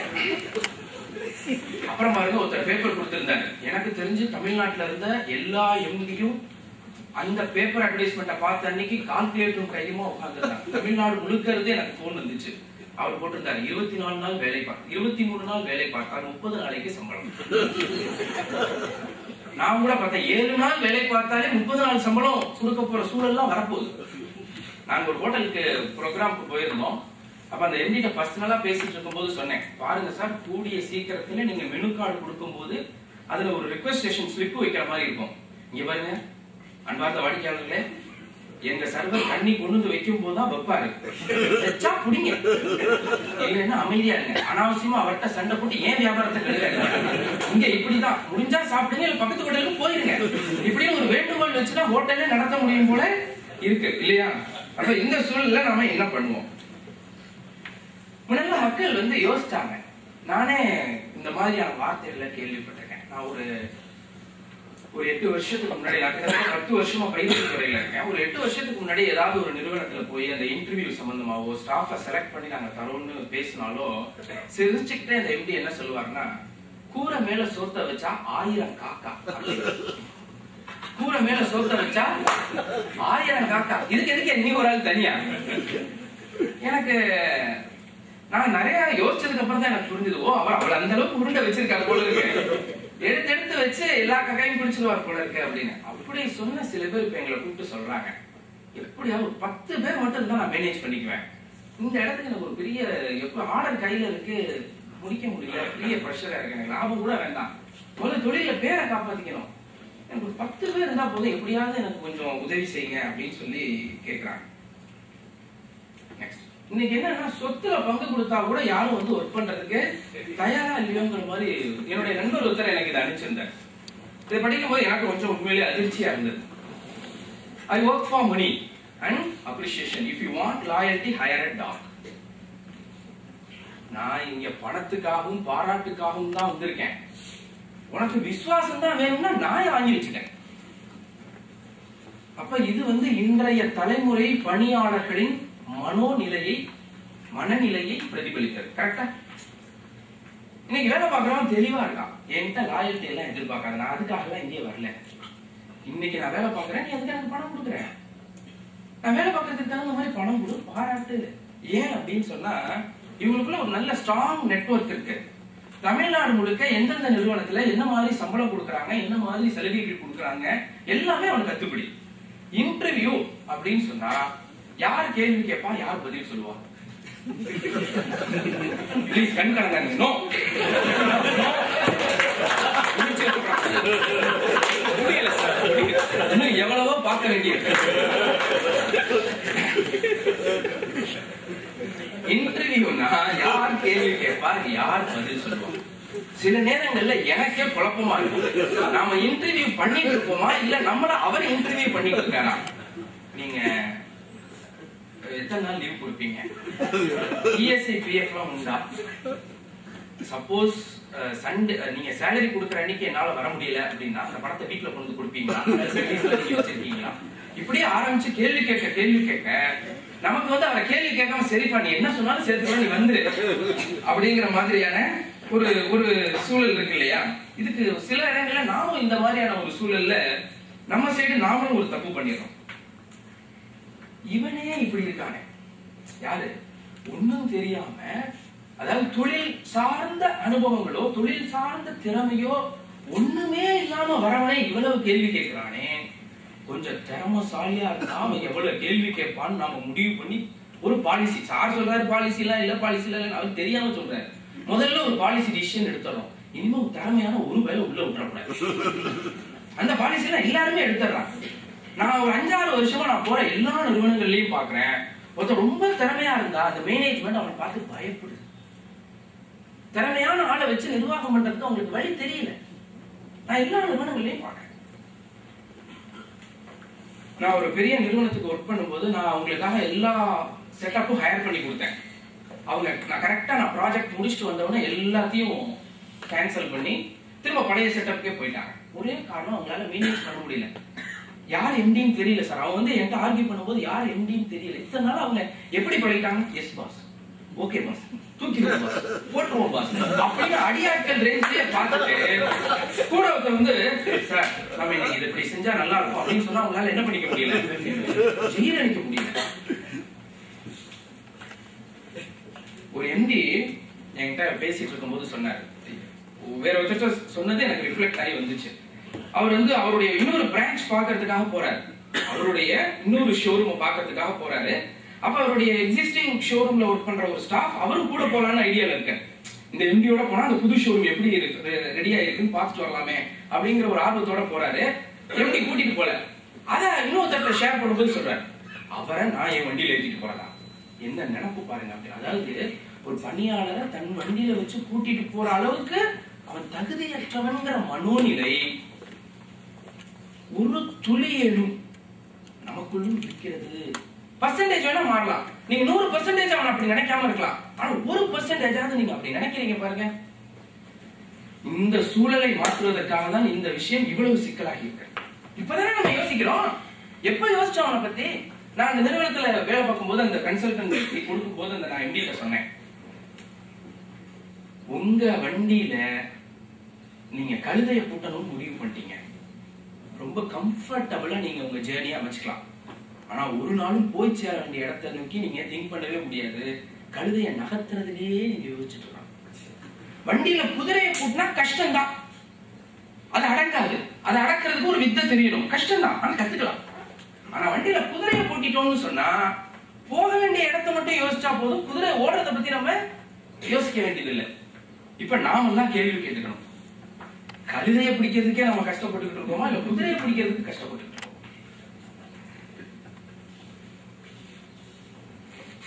நாங்க எந்த நிறுவனத்துக்கு பீப்புளை ரெக்ரூட் பண்றதுக்காக உள்ள போனாலும் முதல்ல நாங்க பண்ற விஷயம், அந்த நிறுவனத்தை ஒரு பானையா எடுத்துக்கிட்டா அதுல இருக்கிற ஓட்டை அடைக்கிறதா எங்களுடைய முதல் வேலை.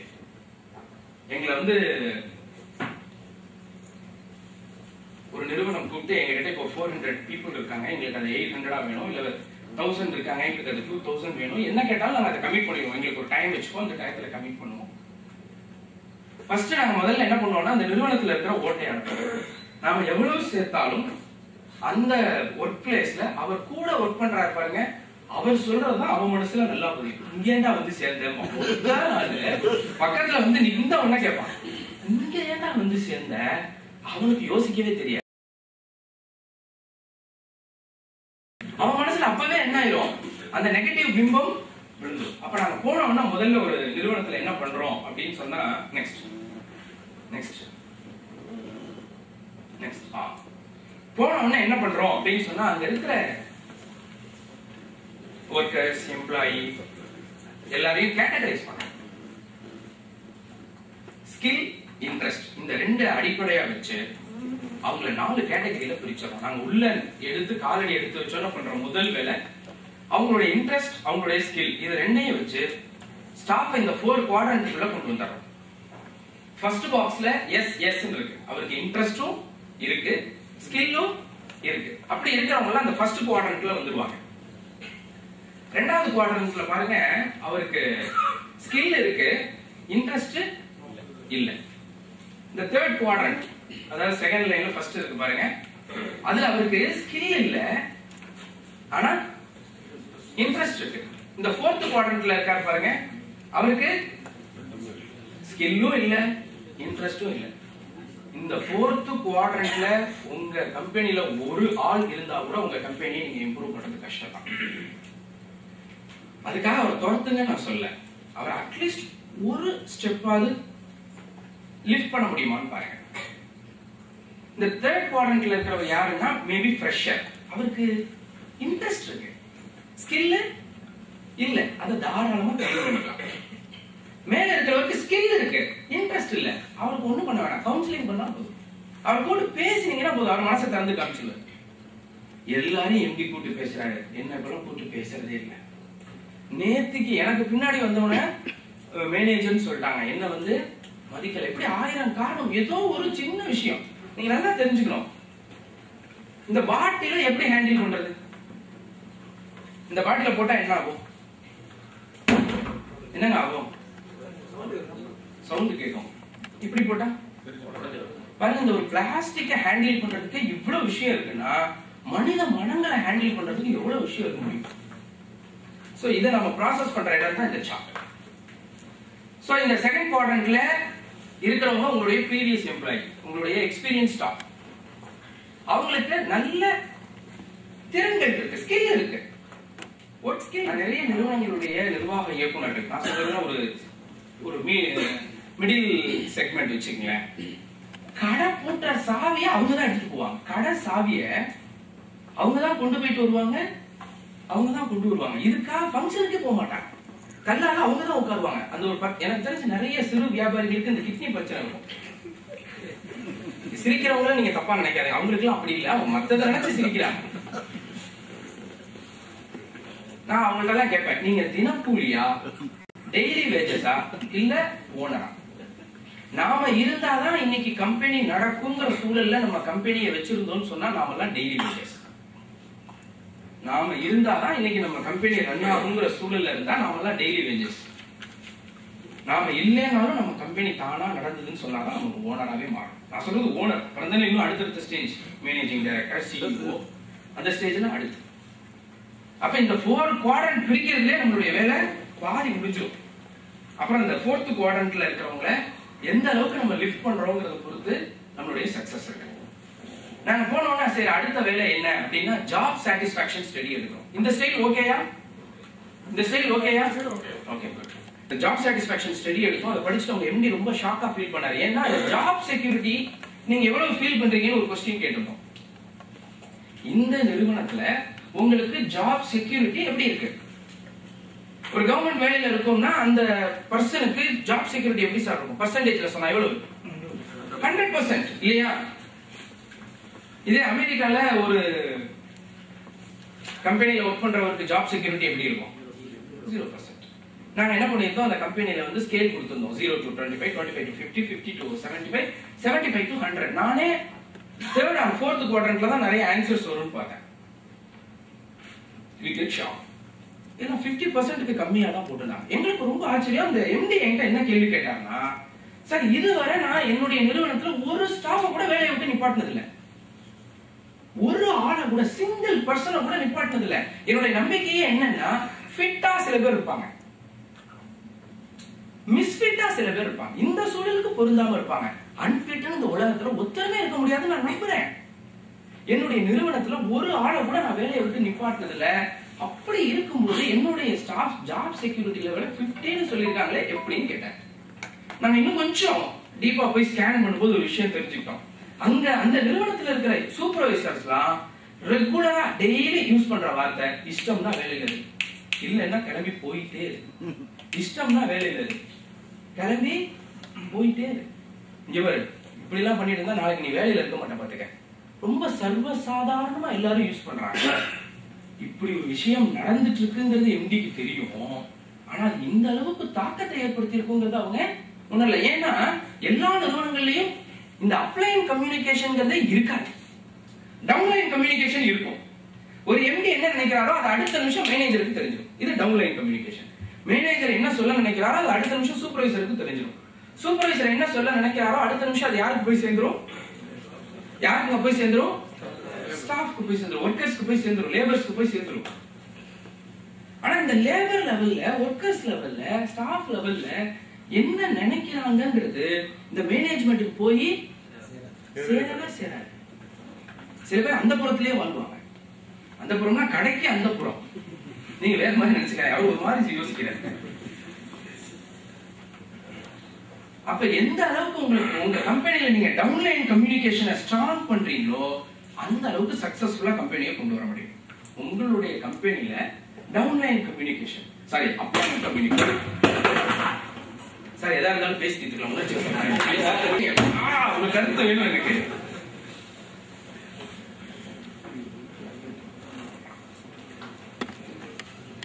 யூஸ்வலா என் ப்ரோக்ராம்ல ஒன்லி ஜோக்ஸ் தான் இருக்கும். நிறைய கேம்ஸ் கொடுப்பேன். வந்த உடனே நம்மளுடைய ஃப்ரெண்ட்ஸ் 2-3 பேர்ட்ட கேட்டுட்டேன், எப்படி கொண்டு போக ப்ரோக்ராம? நிறைய ஜோக்ஸ், நிறைய என்டர்டைன்மெண்டா கொண்டு போட்டுமா, இல்ல நிறைய இன்ஃபார்மேட்டிவா கொண்டு போட்டுமா அப்படின்னு என்ன ரொம்ப உசுப்பேத்தி விட்டு அங்க உட்காந்துருக்காரு பாருங்க, ராபின் சர்மா மாதிரி மொட்டை அடிச்சுட்டு. சீனிவாசன் தான் ரொம்ப என்ன உசுப்பேத்தி விட்டாரு. சார் எங்க ஆளுங்க எல்லாரும் நோட்ஸ் எல்லாம் எடுப்பாங்க, அதுல ஜோக் எல்லாம் நீங்க சொல்லி டைம் வேஸ்ட் பண்ணணும், நல்லா நிறைய விஷயங்கள் கொடுங்க. உங்களுக்கு என்ன எப்படி வேணும் சொல்லுங்க, எப்படி வேணும்? மிக்ஸ்டா தான் நீங்க கண் கலங்கும் போதே யோசிச்சேன். ஒரு டீச்சர் வந்து கிளாஸ் நடத்திட்டு இருந்தாங்க. ஒரு பசங்களுக்கு, சின்ன பசங்களுக்கு ஸ்பெல்லிங் சொல்லி கொடுத்துருந்தாங்க. திடீர்னு இன்ஸ்பெக்ஷனுக்காக ஒருத்தர் வந்துட்டாங்க. வந்தவர் என்ன பண்ணாரு, எலக்ட்ரிசிட்டி அப்படின்னு போர்டில் எழுதி போட்டு தம்பி படி அப்படின்னாரு. ஒரு சின்ன பையனை எழுதி விட்டு அவன் ரொம்ப கஷ்டப்பட்டு கூட்டி கூட்டி எலக்ட்ரிக் குட்டி அப்படின்னு படிச்சான். உடனே இவர் என்ன பண்ணாரு, டென்ஷன் ஆயிட்டாரு. இந்த டீச்சரை கூப்பிட்டு கேட்டாரு, எலக்ட்ரிசிட்டின்னு சொன்னா உங்க பையன் எலக்ட்ரிக் குட்டின்னு படியா, இதான் நீங்க பாடம் நடத்தினதா அப்படின்னு கோபமா கேட்டாரு. உடனே அந்த டீச்சர் சொன்னாங்க, சார் தப்பா நினைக்காதீங்க, நீங்க நினைக்கிற மாதிரி இது ஒண்ணு சென்னையோ திருச்சியோ மதுரையோ கிடையாது, மெட்ரோபாலிட்டன் ஏரியா கிடையாது, இது பின்தங்கிய பகுதி. இந்த ஏரியா பசங்களுடைய கெப்பாசிட்டியே அவ்வளவுதான். இவர் இதுக்கு மேல பொறுக்க முடியல. ஏன்னா ஒரு டீச்சர் தப்பு பண்ணா ஒரு சமுதாயம்ல பாதிக்கப்படும், இது சும்மா விடக்கூடாதுன்னு என்ன பண்ணாரு, நேர பிரின்சிபல்கிட்ட போனாரு. நடந்த எல்லா விஷயத்தையும் சொல்லி ரொம்ப ஃபயர் பண்ணார். பிரின்சிபல் ரொம்ப பத்தியமா கேட்டுக்கிட்டார், sir sir sir sir sir தயவு செய்து கேட்டுக்கிறேன், இப்பதான் எங்களுக்கு கவர்மெண்ட்ல இருந்து எய்ட் எல்லாம் சாங்ஷன் ஆயிருக்கு, தயவு செய்து இந்த விஷயத்த பப்ளிசிட்டி பண்ணிடாதீங்க.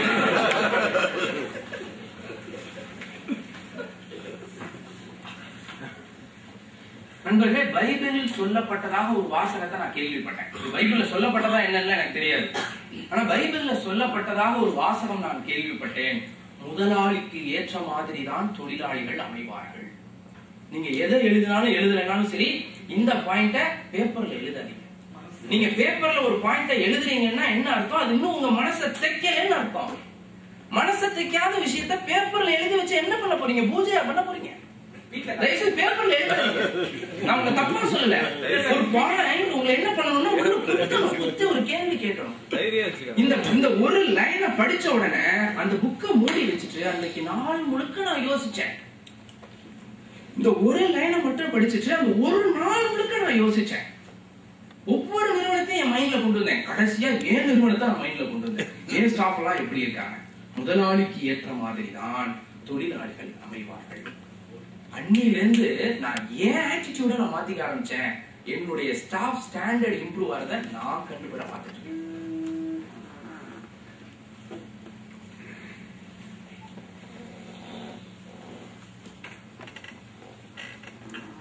இந்த சூழல்ல தான் நாங்க என்ன பண்ண ஆரம்பிச்சோம், வேலைக்கு ஆட்கள் தேவையில்லை அப்படின்னு விளம்பரம் கொடுத்தோம். வேலைக்கு ஆட்கள் தேவையில்லை, ஹாஃப் பேஜ்ல ஒரு பிரம்மாண்டமா ஒரு விளம்பரம், வேலைக்கு ஆட்கள் தேவையில்லை அப்படிங்கிறோம். அதுக்கு கீழே சின்னதா ஒரு ஸ்லோகன் போட்டிருந்தோம், சாதிக்க துடிப்பவர்கள் தேவை.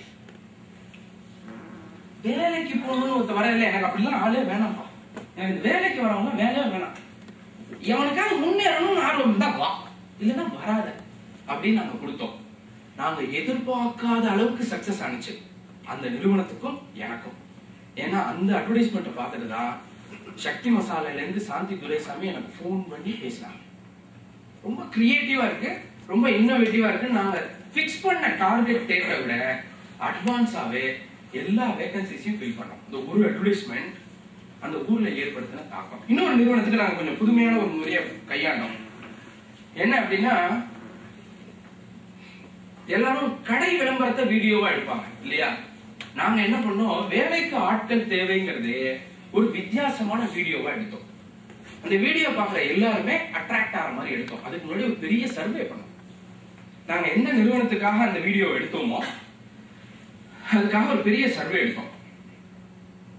ஒரு எக்ஸாம்பிளுக்கு அது ஏதாவது ஒரு ஃபீல்டா வச்சுக்கலாமே, ஜுவல்லரி ஃபீல்டுன்னு வச்சுக்கோம். நான் சொல்றது எக்ஸாம்பிள்.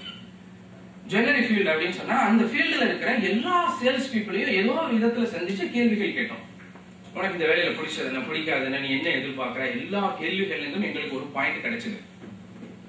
மதிக்கணும் சார், எம்டி வந்து எங்களை நேசிக்கணும் சார், எங்களை மதிக்கணும் சார், எங்க கிட்ட பேசணும் சார். இது வந்து ஒரு கோர் பாயிண்டா எனக்கு தெரியுது. இதை பேஸ் பண்ணி அந்த அட்வர்டைஸ்மெண்ட் எப்படி நாங்க டிசைன் பண்ணோம் அப்படின்னு சொன்னா, வாடிக்கையாளர்களை போல பணியாளர்களை மதிக்கும் நிறுவனம், வாடிக்கையாளர்களை போல பணியாளர்களை மதிக்கும் நிறுவனம் அப்படின்னு சொல்லி அட்வர்டைஸ்மெண்ட் கொடுத்தோம். அந்த அட்வர்டைஸ்மெண்ட்டை பார்த்துட்டு நிறைய பேர் அப்ரிஷியேட் பண்ணி ஃபோன் பண்ணாங்க. சார் இந்த வேலை நாங்க ரொம்ப லைக் பண்றோம் சார் அப்படின்னு சொல்லி அந்த இடத்துல நாங்க அதை ஃபீல் பண்ணோம். அந்த நிறுவனத்துல நாங்க இன்னொரு புதுமையும் செஞ்சோம். அந்த நிறுவனம் அவங்களுடைய நேட்டிவ்ல இருந்து போய் வேற ஒரு டிஸ்ட்ரிக்ட்ல பிசினஸ் ஸ்டார்ட் பண்றாங்க. பொதுவா இந்த மாதிரி பிசினஸ் ஸ்டார்ட் பண்ற ஒரு அடிஷனல் ஷோரூம் போறாங்க அப்படின்னா ஒரு பாலிசி வச்சிருப்பாங்க. தமிழ்நாட்டுல எந்த பெரிய நிறுவனத்தோட ஹிஸ்டரி எடுத்து பார்த்தாலும் இதான் நடந்திருக்கும். என்னன்னா, ஏற்கனவே ஒரு நிறுவனத்துல அவங்க கிட்ட 1000 பேர் வேலை பார்த்துட்டு இருக்காங்கன்னா, அடுத்த ஷோரூம் ஆரம்பிக்கும் போது இதுல இருந்து அட்லீஸ்ட் 200 பேரையாவது கொண்டு போய் வச்சு அந்த ஊர்ல ஒரு 500 பேரை ரெக்ரூட் பண்ணி இப்படிதான் ஷோரூம் ஆரம்பிப்பாங்க. நாங்க வந்து இந்த இண்டஸ்ட்ரியை கம்ப்ளீட்டா ஸ்கேன் பண்ணதுனால நாங்க என்ன பண்ணோம், ஒரு புது விதமா இந்த ஷோரூமை நம்ம நடத்தணும்னு முடிவு பண்ணோம். நான் சொல்ற விஷயங்கள் எல்லாத்தையும் நீங்க கூர்ந்து கேட்டுட்டு வந்தீங்கன்னா ஒரு விஷயம் மட்டும் புரிபடும். ஹெச்ஆர்ங்கிறத யார் செஞ்சாலும் ஜெயிக்கலாம், யார் அக்கறையோட சமைச்சாலும் சுவையை கொண்டு வந்துடலாம். ஆனா அக்கறை இல்லாம சமைக்கிறவங்களால என்ன பண்ண முடியாது, சுவையா கொண்டு வர முடியாது. நான் எத்தனையோ கம்பெனில போய் ஒர்க் பண்ணிருக்கேன். எல்லா கம்பெனிலையும் என்னால ரிசல்ட் கொடுக்க முடியல, எல்லா கம்பெனியும் என்னால ரிசல்ட் கொடுக்க முடியல. ஆனா எங்கெல்லாம் அந்த எம்டி உண்மையிலேயே மனிதர்களை நேசிக்கிறவங்களா இருந்தாங்களோ அங்கெல்லாம் எங்களால 200% ரிசல்ட் கொடுக்க முடிஞ்சிருக்கு. எப்படி வேண்டுமானாலும் சமையுங்கள், ஒரு இத்தாலிய பழமொழி சொல்லுது, எப்படி வேண்டுமானாலும் சமையுங்கள் ஆனால் அன்போடு பரிமாறுங்கள். அவ்வளவுதாங்க ஹெச்ஆர். சிம்பிளா முடிச்சாலும் நீ எப்படி வேணாலும் சமை, ஆனா சர்வ் பண்ணும்போது எப்படி சர்வ் பண்ணும், ஒரு லவ் அண்ட் கேரோட சர்வ் பண்ணு. எங்கெல்லாம் எங்களுக்கு மேனேஜ்மெண்ட் ரியலி இத ஹெச்ஆர் வந்து ஒரு கடமையா இல்ல, நான் கூட சொல்லுவேன். நிறைய பேர் ட்ரைனிங் வந்து தவசம் மாதிரி நடத்துறாங்க, திதி கொடுக்குற மாதிரி. ட்ரைனிங் வந்து ஒரு திதி மாதிரி, வருஷத்துக்கு ஒரு தடவை ட்ரைனிங் நடத்துவோம் அப்படின்னு. அது மாதிரி இல்ல ஹெச்ஆர். அதுல ஒரு பேஷன் இருக்கணும். என் கூட வாழ்றான், அவனாலதான் நான் வந்திருக்கேன், அவனுக்கு ஏதாவது செய்யணும்னு கொஞ்சம் நினைச்சிருந்தா போதும், அந்த நிறுவனம் தானா வளர்றத நான் பாக்குறேன். ரொம்ப கஷ்டப்படாம எங்களால ரிசல்ட் கொடுக்க முடியும். யாரெல்லாம் எல்லாரும் பண்றாங்கிறதுக்காக பண்றாங்களோ அங்கெல்லாம் ரிசல்ட்டே எங்களால கொடுக்க முடியல. இப்ப ஆட்டிடியூட் ரோல் என்ன நீங்க புரிஞ்சுக்கணும். நான் உங்களோட ஆட்டிடியூடுக்கு தான் பேசிட்டு இருக்கேன், டெக்னிக்ஸ் எல்லாம் தேவையே இல்லை. என்ன கேட்டா நான் அவ்வளவுதான் சொல்லுவேன். இப்ப நான் சொல்ற ஒரு டெக்னிக்கும் நீங்க ஃபாலோ பண்ண வேணாம், உங்களுக்கு 1% ஆட்டிடியூட் இருந்தா போதும். ஏன் ஸ்டாஃப் அவங்க நல்லா வச்சுக்கணும் அப்படிங்கிற ஆட்டிடியூட் இருந்தா போதும், ஒரு டெக்னிக் தேவையில்லை. எல்லாம் நான் சொன்ன எல்லா பாயிண்ட்ஸையும் நீங்க தூக்கி போட்டலாம். உங்க நிறுவனத்துல தானா என்ன நடக்கும். இப்ப நம்ம எங்க பேசிட்டு இருந்தோம், நல்லா பாயிண்ட்ஸ் எடுக்கிறீங்கப்பா, நல்லா பாயிண்ட்ஸ் எங்க பேசிட்டு இருந்தோம், எந்த இடத்துல கட் ஆகணும். Arjun I like it. Whistle அடிக்கலாம் அர்ஜுன். ஓகே, அவங்க அந்த ஷோரூம் போடும்போது எல்லாரும் இதான் ஃபாலோ பண்ணுவாங்க. நாங்க அந்த இண்டஸ்ட்ரியை ஸ்கேன் பண்ணதுனால என்ன முடிவு பண்ணோம், இந்த ஷோரூமை நம்ம ஷேப்க்கு கொண்டு வரணும். ஏற்கனவே இண்டஸ்ட்ரியில ஒரு பிசினஸ் நீங்க பண்ணிட்டு இருக்கீங்கன்னா, உங்ககிட்ட ஒரு 10 வருஷமா ஒரு ஸ்டாஃப் இருக்காங்கன்னு சொன்னா அவங்க அவ்வளவு ஈஸியா என்ன பண்ணிட முடியாது. நாங்க ஆட்டிடியூட் ரீ இன்ஜினியரிங் அப்படின்னு சொல்லுவோம். ஆட்டிடியூட் ரீ இன்ஜினியரிங், அவனுடைய மனப்பான்மையை ஒட்டு மொத்தமா உடைச்சு பேர்த்து எரிஞ்சு புதுசா ஒரு கட்டுமானம் பண்றது ரீ இன்ஜினியரிங். அது எக்ஸிஸ்டிங் எம்ப்ளாயிக்கு ரொம்ப கஷ்டம். சோ நாங்க என்ன பண்ணுவோம் அப்படின்னா, அந்த நிறுவனத்துக்கு எங்களுக்கு 400 ஸ்டாஃப் தேவைப்பட்டாங்க. இந்த 400 பேரையுமே புதுசா எடுக்கிறதுன்னு முடிவு பண்ணோம். உங்க எல்லாராலையும் அதுல உள்ள ரிஸ்கை நீங்க புரிஞ்சுக்க முடியும். பொதுவா ஒரு 10க்கு 10 சைஸ்ல கடை வச்சிருக்கிறவங்களே சாவிய அவங்கதான் கொண்டு போவாங்க, அவங்கதான் கொண்டு வருவாங்க. அந்த கடை அக்கௌண்ட்ஸ அவங்களே தான் உட்கார்ந்து பார்ப்பாங்க. அப்படி ஒரு விஷயத்திலயும் அவங்களுக்கு என்ன இருக்கும், ஒரு பயம் இருக்கும். உண்மையா சொல்ல போனா அதான். ஒரு 400 பேரை வச்சு ஒர்க் பண்ண வேண்டிய நிறுவனத்துல 4 பேர் தான் அவருடைய ப்ரீவியஸ் ஆர்கனைசேஷன்ல இருந்து நான் கொண்டு வந்தது. மீதி 396 பேரும் ஃப்ரெஷர்ஸ். இந்த முடிவை எடுக்கிறதுக்கு அவர் எங்களுக்கு ஃப்ரீடம் கொடுத்தார். நீங்க எனக்கு தேவை ரிசல்ட், நீங்க தாராளமா பண்ணுங்க. நல்லா யோசிச்சு பாருங்க, ஒரு புது ஷோரூம் ஒரு புது ஊர்ல பிராண்டே இல்லாத ஊர்ல போறோம். இப்ப மதுரையில இங்க நான் சில நேம சொன்னா அதெல்லாம் இந்த ஊர்ல உள்ள நம்பர் 1 பிராண்ட். ஆனா இது வந்து நாகர்கோவில்ல போய் நம்பர் 1 பிராண்டா இருக்க வாய்ப்பு அங்க தெரியாம இருக்கலாம் இல்லையா? சோ நாங்க ஒரு புது ஊருக்கு போறோம், எங்களுக்கு அங்க பிராண்ட் எஸ்டாப்லிஷ்மெண்டே கிடையாது. நாங்க போற ஷோரூமுக்கு எல்லாருமே ஃப்ரெஷர்ஸ் எடுக்கிறோம், ஃபீல்டுல இருந்து யாருமே எடுக்கல. நாங்க முதல்ல ஒரு முடிவு பண்ணிட்டோம், அந்த ஊர்ல இருக்கிற எல்லா மேனேஜ்மெண்ட்டையும் நான் போய் மீட் பண்ணேன். நான் ஓப்பனா ஒரு கேரண்டி கொடுத்தேன், உங்க நிறுவனத்துல இருந்து ஒரு ஆளை கூட நாங்க எடுக்க மாட்டோம், ஒரு ஆளை கூட எடுக்க மாட்டோம். ஏன்னா முதல்ல போன அன்னைக்கே எல்லாரையும் நாங்க ஃப்ரெண்ட் ஆக்கிட்டோம். எங்களோட ஒர்க்கை வந்து ஃப்ரெண்ட்ஸ்க்கு மத்தியில ஸ்டார்ட் பண்ணோம், எனிமீஸ்க்கு மத்தியில நாங்க ஸ்டார்ட் பண்ணல. போய் எல்லா மேனேஜ்மெண்ட்லயும் நான் போய் பேசினேன், சார் நாங்க வந்து உங்க ஸ்டாஃப் ஒரு ஆள் கூட எடுக்க மாட்டோம். ஏன் தெரியுமா? நான் போற பல நிறுவனங்கள்ல பாக்குறேன், யாராவது ஒரு புது காம்படிட்டர் வரான்னு சொன்னா அன்னில இருந்து அந்த கடைக்காரக்க முடிய தூங்கவே முடியாது. டெய்லி இன்ஃபர்மேஷன் வரும், அவன் அப்ளிகேஷன் கொடுத்துட்டான், இவன் அப்ளிகேஷன் கொடுத்துட்டான். மேனேஜ்மெண்ட்டுக்கு இப்படி சொல்றதுக்கு ஒரு 4 பேர் இருப்பான், அவனுக்கு வேலையா இருக்காது, அவனுக்கு வேலை வந்து வேலையா இருக்காது. இது மாதிரியான விஷயங்களை சொல்றதுதான் வேலையா இருக்கும். இதை கேட்டு கேட்டு உங்களுக்கு என்ன ஒரு இடத்துல சில பேர் சலிச்சிடும், போறவன் போகட்டும், யாரை நம்பி நான் பிறந்தேன், யாரை நம்பி நான் பிறந்தேன் என்று நினைச்சு வந்துடுவான். கதை பெருசா போதா இல்ல சுருக்கமா சொல்லுமா? கரெக்டா தான் போதா? எதா இருந்தாலும் எனக்கு அர்ஜுன் இன்ஃபர்மேஷன் சொல்லிடுவேன்.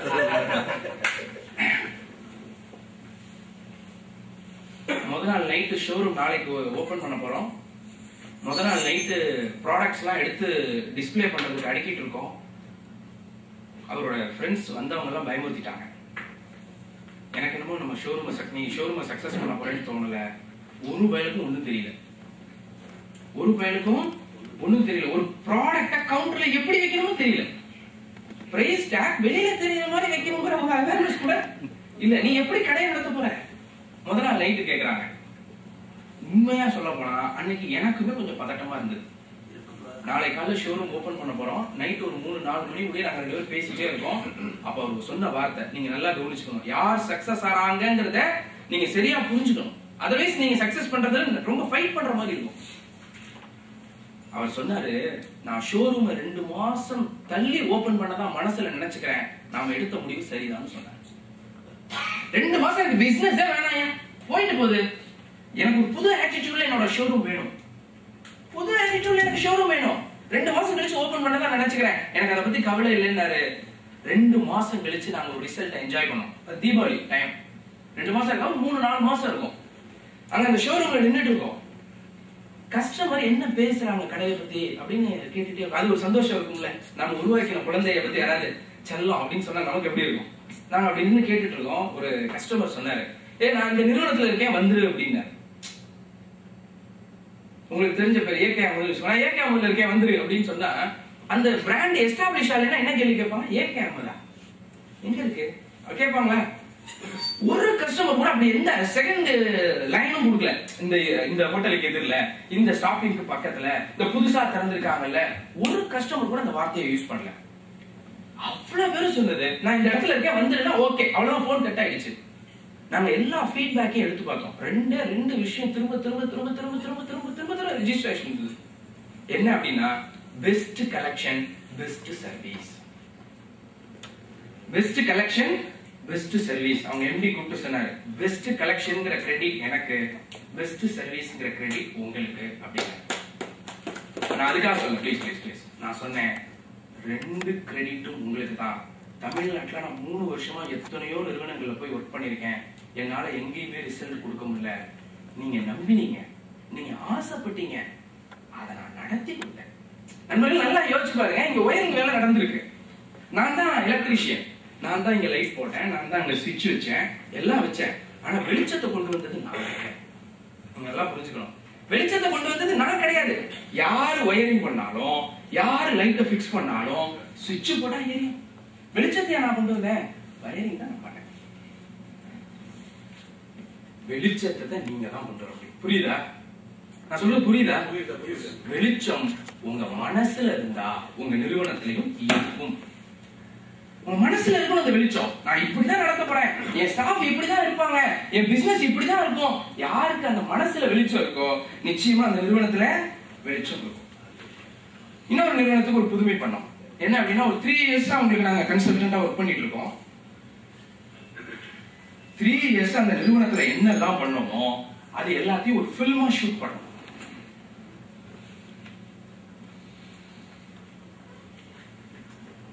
எதுவும் வேணுமா?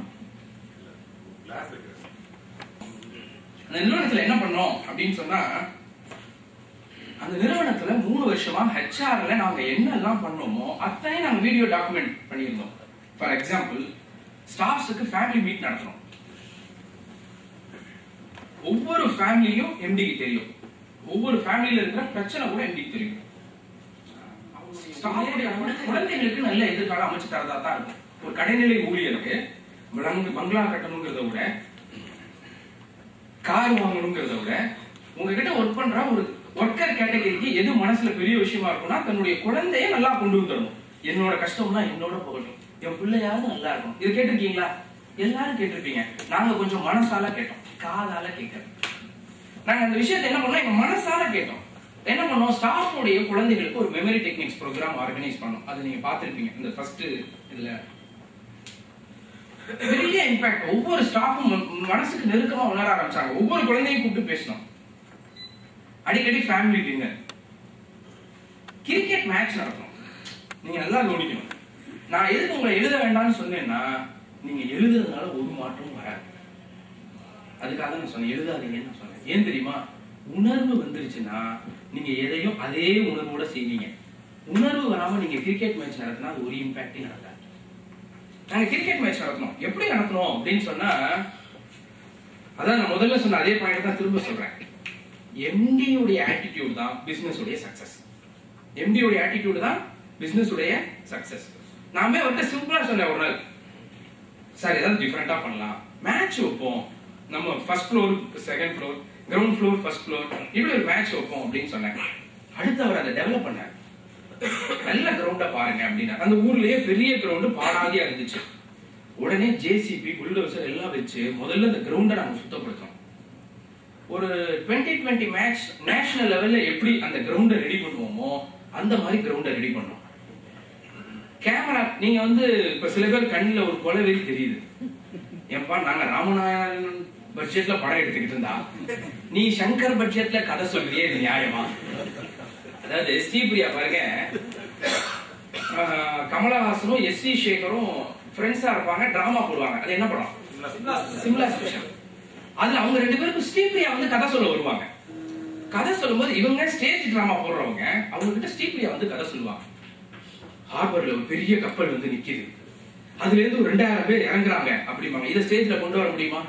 எஸ்.வி. சேகர் இது தாங்காம அப்படியே குதிச்சுடுவார் மாடியில இருந்து. அது ஸ்ரீபிரியாவுக்கு புரியாது. இந்த கதை வேண்டாமா, நான் வேற சொல்றேன். பெரிய ஸ்டேஷன், அதுல ஒரு 3 ட்ரெயின் ஒரே நேரத்துல வந்து இறங்குது, 6000 பேர் ட்ரெயின்ல இருந்து இறங்குறாங்க, கமல் குதிச்சுடுவாரு. நீங்க யாரும் அவசரப்பட்டு அந்த முடிவுக்கு போயிடாதீங்க. நான் எல்லா கதைகளையும் சொல்றேன், உங்களுக்கு வேணுங்கிற இடத்துல நீங்க ஃபிட் பண்ணிக்கலாம். இது உணர்வு தான் முக்கியம். அதுக்காக நான் இதை சொல்ல வரேன். அதுக்கு வந்து சினிமா ஷூட்டிங்கை விட பக்காவான அரேஞ்ச்மெண்ட்ஸ், கிரேன் எல்லாம் கொண்டு வந்து அந்த ஷார்ட்ஸ் எல்லாம் வீடியோ ஸ்டைல், அந்த டாப் ஆங்கிள் ஸ்டெம்பிள் இருந்து கேமரா போற மாதிரி பயங்கரமா வீடியோ எடுத்தாங்க. நான் அவர்கிட்ட கேட்டேன், எதுக்கு சார் நம்ம ஸ்டாஃப் ப்ரோக்ராம், எதுக்கு இவ்வளவு போய் செலவு பண்ணோம்? அட்லீஸ்ட் இதை நம்ம என்ன பண்ண போறோம், நம்ம ஸ்டாஃப் கையில ஒரு சிடி கொடுக்கணும். எதுக்கு சார் இப்படி பண்ணணும்? இல்ல, அதுக்காக நான் இதை பண்ணல. என்னுடைய ஸ்டாஃபுடைய திறமைகளை பார்த்து இந்த ஊர் கை தட்டணும்னு சொன்னாங்க.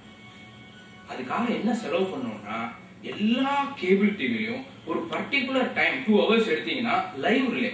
இங்க கிரிக்கெட் நடந்துட்டு இருக்கு, அங்க வந்து மக்கள் பார்த்துட்டு இருக்காங்க. இதோடைய தாக்கத்தை எங்களால பிசினஸ்ல உணர முடிஞ்சது.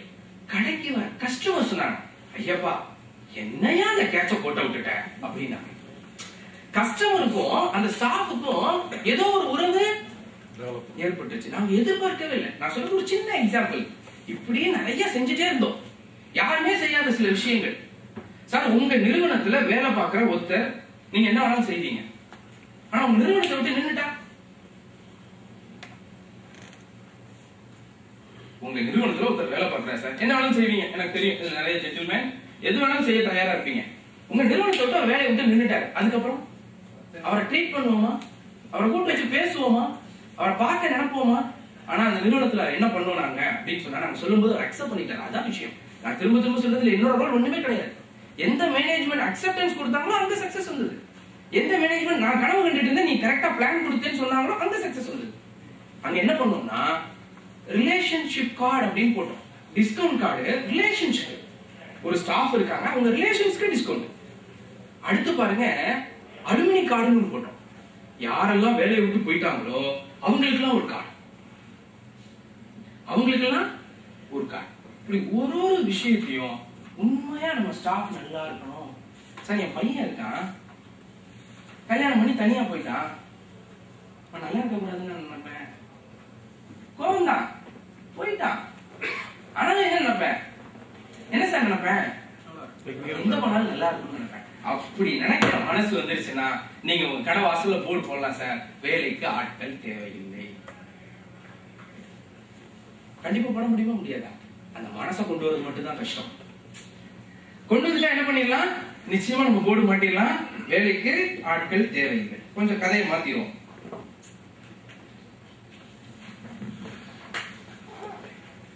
நிறுவனங்கள்ல நாங்க செஞ்ச சின்ன சின்ன விஷயங்கள், புதுமைகள் அப்படின்னு எடுத்துக்கிட்டா என்ன பண்ணோம், முதல்ல ட்ரைனிங்கே மெத்தட் மாத்தணும்.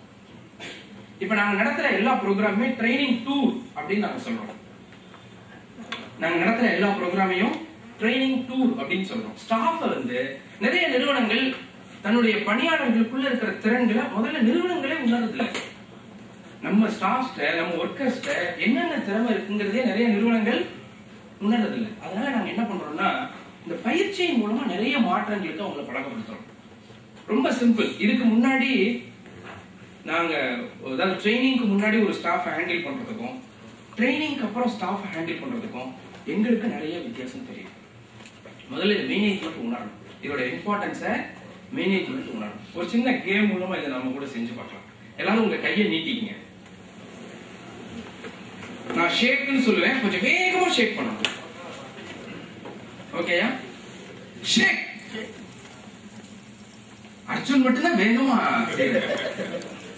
ஒன்னு ரெண்டு பேர் முருகன் தான் வாசிக்கிறீங்க. Okay, thank you. உங்க நேர்மை எனக்கு ரொம்ப பிடிச்சிருக்கு. அடுத்து நான் கிளாப் அப்படின்னு சொல்லுவேன். எல்லாரும் ஒரு தடவை அப்படி கேட்கணும், சரிங்களா? கிளாப். குட். ஆனா கை தட்டுங்க அப்படின்பேன். அப்ப தட்டக்கூடாது. என்ன சொன்னா மட்டும்தான் கை தட்டணும், என்ன சொன்னா மட்டும்தான் கை தட்டணும். இப்ப கையை நீட்டி வச்சுக்கங்க. ஷேக். எஸ். ஒன்னு ரெண்டு பேர் மட்டும் உஷாராயிட்டாங்க. இந்த ஆள் வந்து நல்லவரா கெட்டவரானே தெரியல, அதனால கொஞ்சம் நம்ம அவசரப்படக்கூடாது அப்படின்ட்டு. இப்ப எஸ்ன்னு சொல்லும்போது எதுக்காக நம்ம கை தட்டணும்? சொல்லுவீங்க நினைச்சீங்க, அப்புறம் வெரி குட். ரொம்ப சிம்பிள். நான் செஞ்சதை பார்த்தீங்க, நீங்க செஞ்சுட்டீங்க. அப்ப நான் என்ன சொல்றேங்கிறது யார் மனசுலயும் படுறதில்லை. நான் என்ன சொல்றேங்கிறது யார் மனசுலயும் படல, நான் என்ன செஞ்சேங்கிறதா உங்களை ரீச் ஆகும். கரெக்டா? சோ இதுதான் ட்ரைனிங். இப்ப நம்ம இத்தனை நாள் என்ன பண்ணிட்டு இருக்கோம்னா, நம்ம இருக்கிற ஸ்டாஃப்ஸை கூப்பிட்டு நிறைய விஷயங்களும் சொல்லிக்கிட்டே இருக்கோம். இப்படி இருக்கணும், அப்படி இருக்கணும் அப்படின்னு சொல்லிட்டே இருக்கோம். அதனால ஒரு மாற்றமும் வராது. அறிவுரைகளுக்கெல்லாம் மனிதர்கள் திருந்திடுவாங்கன்னா திருக்குறளுக்கு எல்லாரும் திருந்திருப்பாங்க. இதுல நான் கொஞ்சம் அழுத்தம் திருத்தமா சொல்றதுக்கு ஒரு காரணம் உண்டு. என்ன அப்படின்னா, சில பேர் ஒரு கம்பெனில எங்களுக்கு வேட்டு வைக்கிறதுக்குன்னே வேலை பார்ப்பாங்க. அதாவது நாங்க போய் ஒரு கம்பெனில ட்ரைனிங் கொடுத்துட்டு வந்துருவோம். அங்க இருக்கிற ஸ்டாஃப் எம்டி போய் சொல்லுவாங்க, அவரை விட நீங்க நல்லா அடிப்பீங்க, நீங்க எடுங்க, எவ்வளவு நேரமா இருந்தாலும் நாங்க கேட்கிறோம், நீங்க எடுங்க அப்படின்னு.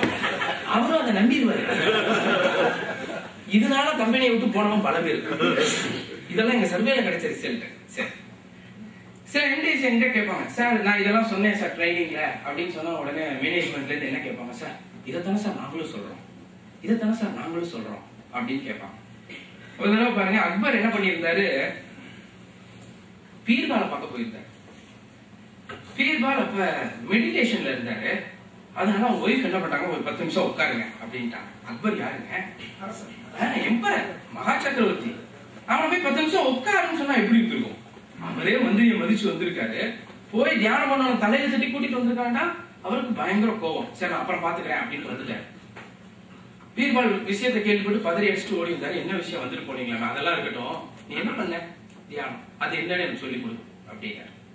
என்ன தியானத்துல இருக்கும் போது அரசரை கூட பார்க்க முடியாத அளவுக்கு அது என்னையா தியானம், எனக்கு சொல்லி கொடு உடனே பீர்பால் சொன்னாரு, அரசே அது ஒண்ணும் பெரிய விஷயம் இல்ல, ஆனாலும் நான் சொல்லக்கூடாது, அத குரு தான் சொல்லி கொடுக்கணும், அது ஒரு குரு தான் சொல்லி கொடுக்கணும், நான் சொல்லக்கூடாது அப்படின்ட்டார். அக்பருக்கு பயங்கர கோவம், ஏற்கனவே கோவம். எதனால? வீட்டுக்கு வந்தோடனே கோழி வந்து பார்க்கல, இப்ப ரெண்டாவது கோவம். அதனால என்ன பண்ணாரு, ஊர்ல தியானம்ங்கிற விஷயம் தெரிஞ்சவங்க வா அப்படின்னு எல்லாரையும் கூப்பிட்டாங்க. தியானம்னா என்ன, ஒவ்வொருத்தரும் சொல்லு அப்படின்னு. இப்ப ஊர் உலகத்துல இருக்கிற தியானம் எல்லாம் அவருக்கு தெரிஞ்சு போச்சு. பீர்பாலை கூப்பிட்டாரு, ஏண்டா டேய் நீ தியானம்னு என்னன்னு சொல்ல மாட்டேன்னு சொல்ல பத்தியா, இப்ப பாரு ஊர் உலகத்துல இருக்கிற எல்லா தியானமும் எனக்கு தெரிஞ்சிருச்சு அப்படின்னு பீர்பாலை பார்த்து கிண்டலா சிரிச்சார். பீர்பால் என்ன பண்ணாரு, யாரங்கே இந்த முட்டாளை கைது செய்யுங்கள் அப்படின்ட்டாரு. யார பார்த்து? அக்பரை பார்த்து. காவலாளிகள் கையில வச்சிருந்த வேலை கீழே போட்டான். பயம்.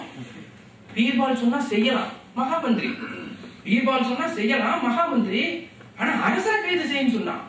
பதட்டத்துல எல்லாரும் அப்படியே அதிர்ச்சி ஆயிட்டாங்க. அக்பருக்கு கோவம் உச்சநிலைக்கு போயிடுச்சு. இவனை செல்லம் கொடுத்து எடுத்து வச்சிருக்கோம் அப்படின்னு சொன்னாரு. தோணிச்சு பாருங்க. உடனே சொன்னாரு, முதலில் இந்த முட்டாளை கைது செய்யுங்கள், முதலில் இந்த முட்டாளை கைது செய்யுங்கள் பாருங்க. அடுத்த நிமிஷம் எல்லாரும் போய் பிடிச்சிட்டான். பீர்பால் சிரிச்சார். பீர்பால் சொன்னாரு, வார்த்தைகள் ஒன்றுதான், சொல்லுகிறவர்கள் வாயிலிருந்து வருகிற போதுதான் அது பலிக்கிறது.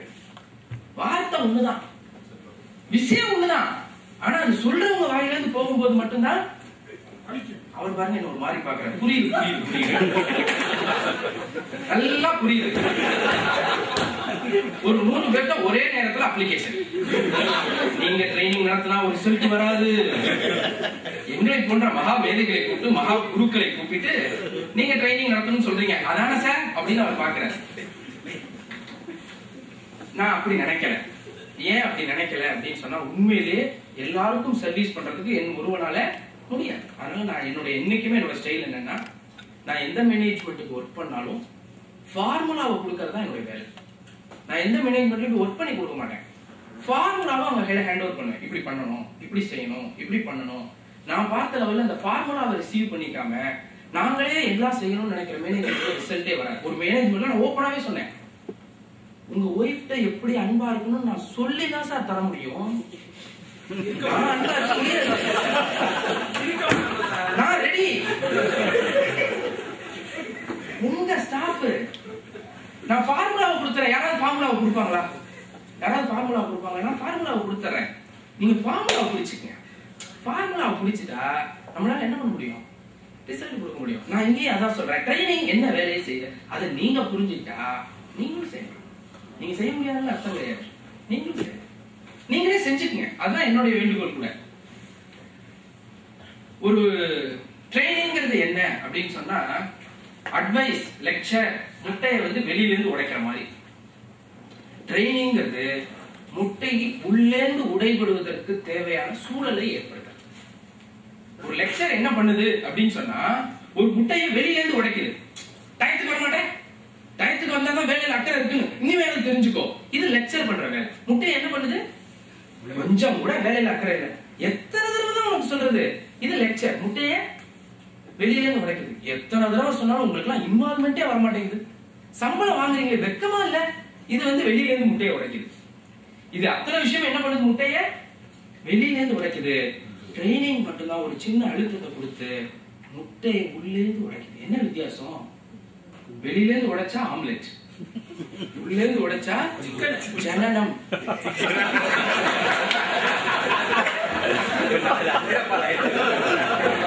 யாரங்கே அர்ஜுனை கைது செய்யுங்க.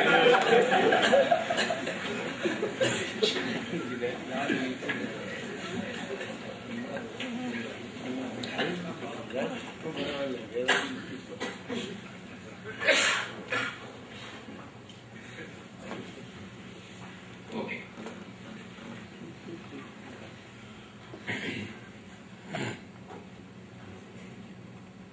சப்போஸ் உங்களால இந்த ட்ரைனிங் கான்செப்ட் கூட போக முடியலையா, என்ன பண்ணுங்க, ஸ்டாஃப் படிக்கிற பழக்கத்தை ஏற்படுத்துங்க. நான் பார்த்த பல இடங்கள்ல ஒர்க்கர்ஸ், லேபர்ஸ், ஸ்டாஃப் இந்த கேட்டகரியில எல்லாம் புரிதல் உணர்வே கம்மியா இருக்காங்க. ஏன்னா பெரும்பாலும் வேலை வாழ்க்கை தாண்டி ஒரு வாழ்க்கை அவங்க வாழ்றதுல அவங்களுக்கு ஒரு சின்ன சர்க்கிள், இந்த சர்க்கிளுக்குள்ள வாழ்ந்துட்டு இருக்காங்க. ஒரு நிறுவனத்துல நாங்க போய் கவுன்சிலிங் பண்ண போயிருந்தோம். ஒரு பெரிய ப்ராஜெக்ட், ஒவ்வொரு ஸ்டாஃபுக்கும் கவுன்சிலிங் பண்றோம். கிட்டத்தட்ட ஒரு 200 பேர் ஒரு விஷயத்த சொன்னாங்க எங்கள்கிட்ட. செருப்பை தூக்கி காமிச்சார் சார் எங்க எம்டி.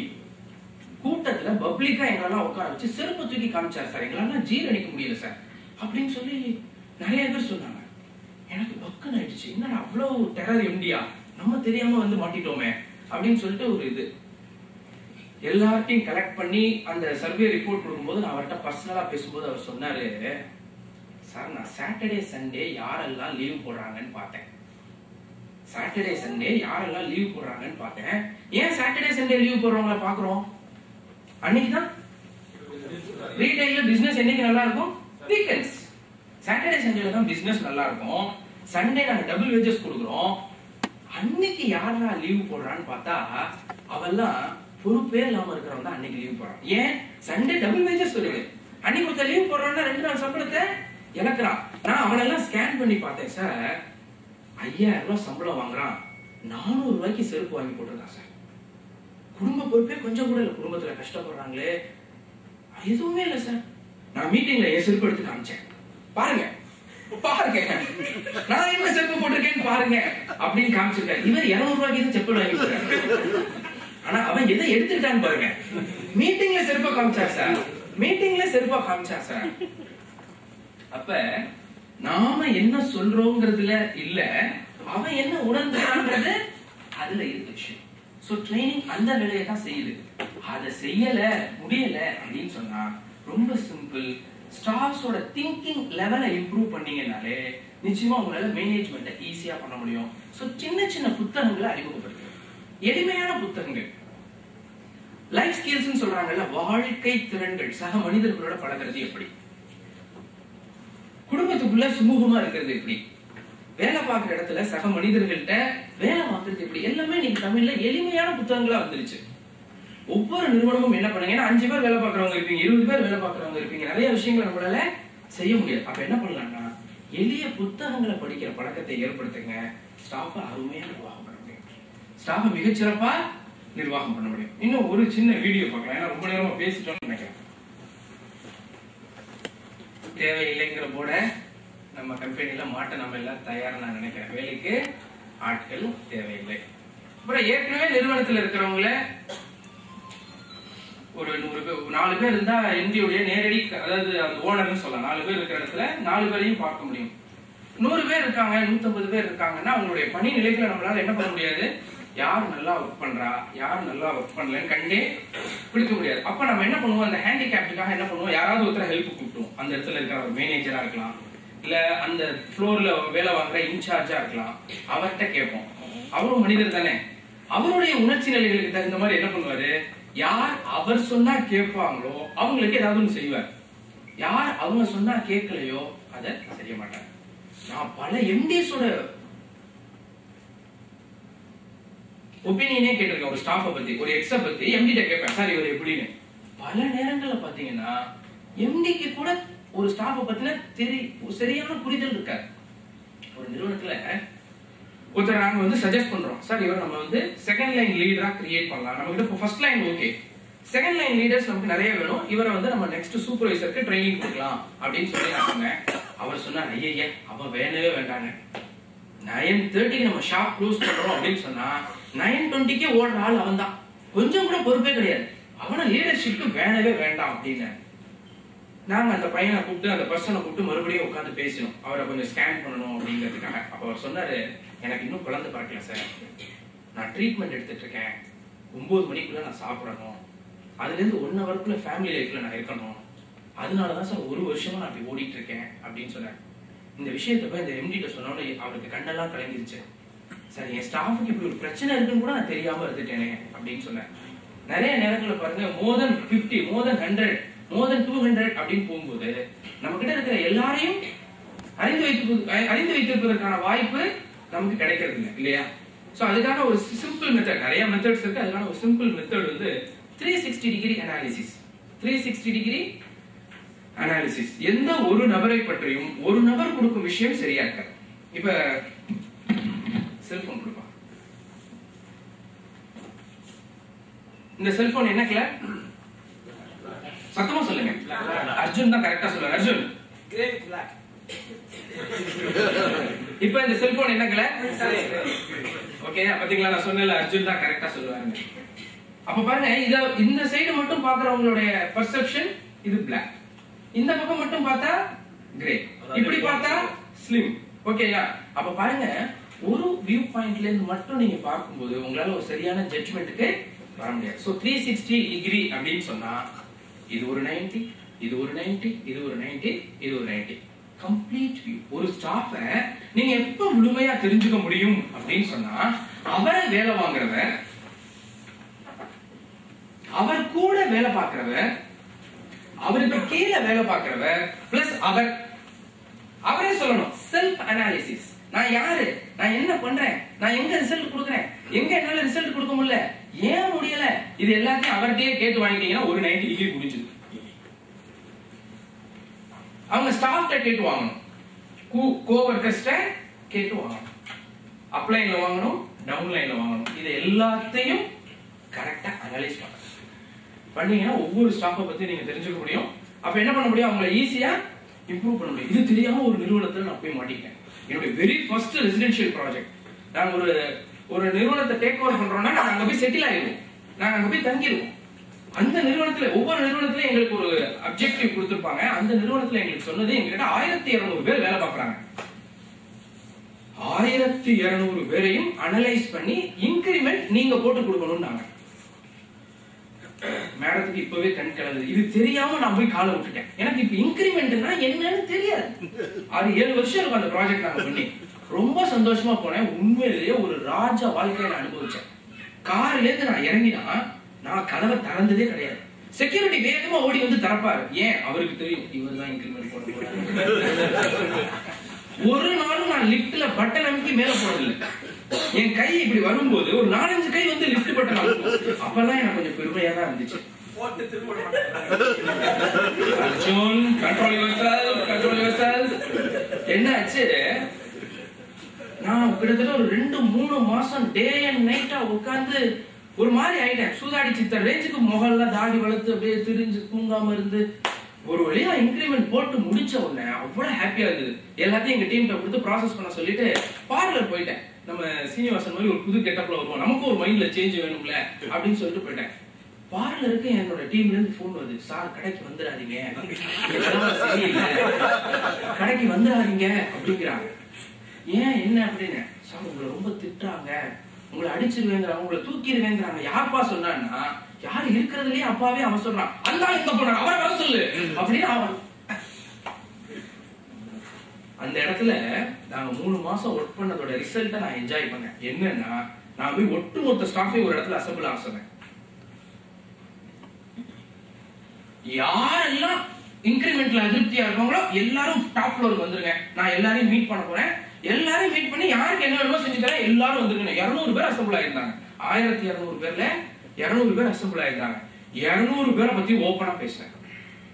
ஒவ்வொரு ஸ்டாஃபை பத்தி நான் சொன்னேன், நீ எப்படி நடந்துக்குவ. ஆனா எப்படின்னா, அவரை எழுப்பி விட்டு அவரை பத்தி சொல்ல மாட்டேன், அவரை எழுப்பி விட்டு அவரை பத்தி சொல்ல மாட்டேன், அவரை எழுப்பி விட்டுருவேன், வேற ஒரு ஆள் பண்ற ஒர்க்கை பத்தி சொல்லுவேன். இப்படி ஒருத்தர் இருக்காரு, அவருக்கு இன்கிரிமெண்ட் பண்ணி கொடுக்கலாமா, நீங்க சொல்லுங்க, நான் பண்ணி கொடுக்க தயாரா இருக்கேன். நிறைய பேரோட பிரச்சனை என்னன்னா, முதல்ல ஜாதக பொருத்தம் பார்த்துருவோம். இவன் 500 ரூபா தான் இன்கிரிமெண்ட் எக்ஸெப்ட் பண்ணிருப்பான், நான் 600 ரூபா போட்டிருப்பேன், நான் 600 ரூபா போட்டிருப்பேன். அதை வாங்கினோட சக்சஸ் அப்படின்னு சொல்லி இப்படி பாப்பா பாருங்க, 610, ஐயோ வாழ்க்கை இப்படி ஆயிடுச்சு அப்படின்னு சொல்லி இறங்க. சோ உங்களுடைய ஒவ்வொரு ஸ்டாஃபையும் நீங்க துல்லியமா தெரிஞ்சு வச்சுக்காத வரை அவங்களுடைய திறன்களை மேம்படுத்துறதோ அந்த திறன்களை நிர்வகிக்கிறதோ நம்மளால முடியாது. ஓகே, சோ இன்னொரு படம் பாருங்க.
இல்ல இல்ல சில பேர் நைட் ஆனோம்னா வேற வேற டாபிக் நோ இதை நான் வன்மையா கண்டிக்கிறேன்.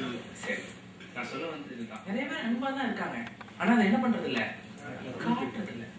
இப்ப சமீபத்தில் நாங்க ஒரு நிறுவனத்துக்கு ஒர்க் பண்ணிட்டு இருக்கோம். அந்த நிறுவனத்துடைய எம்டி ஒரு 4 மாசத்துக்கு முன்னாடி, நாங்க அப்பதான் ப்ராஜெக்ட் டேக் ஓவர் பண்ணியிருக்கோம். ஏப்ரல் மேல எப்போதுமே எங்களுடைய சம்மர் கேம்ப் வந்து ஊட்டி, கொடைக்கானல் இது மாதிரி நிறைய இடங்கள்ல நடக்கும். அதனால நாங்க ப்ராஜெக்ட் டேக் ஓவர் பண்ணிட்டு உடனே ஊருக்கு போயிட்டோம். அவருக்கு நாங்க சொல்லியிருந்தோம், சார் எங்களோட ஒர்க்கிங் ஸ்டைல் தான், நாங்க வருஷத்துக்கு ஒரு தடவை இந்த 2 மாசத்துக்காக தான் நாங்க ஒரு வருஷம் முழுக்க சம்பாதிக்கிறோம். ஸோ நாங்க இதை பண்ணணும், அது எல்லாமே சொல்லிட்டு தான் போயிருந்தோம். அவரு ரொம்ப ஹை லெவல் எமோஷனல் பர்சன். ஏதோ ஒரு சின்ன விஷயம் நிறுவனத்துல அவரால் ஏதோ ஒரு விஷயத்தை ஹேண்டில் பண்ண முடியல, எங்களுக்கு அட்வான்ஸ் பே பண்ணிட்டாரு, ஆனா வேலை ஒன்றும் நடக்காத மாதிரி அவருக்கு ஒரு ஃபீலிங். ஸோ என்ன பண்ணாரு, எனக்கு ஃபோன் பண்ணாரு, பயங்கரமா ஃபயர் பண்ணாரு. பணத்தை வாங்கி நான் யூஸ்வலா ஃபோன் எடுத்து சார் நல்லா இருக்கீங்களா அப்படின்னு கேட்டேன். ஃபர்ஸ்ட் இப்படிதான் ஸ்டார்ட் பண்ணேன், நான் நல்லா இல்ல, நல்லாவே இல்லையா, இப்படியே ஸ்டார்ட் பண்ணி ரொம்ப ரைஸ் ஆகிட்டே போறாரு.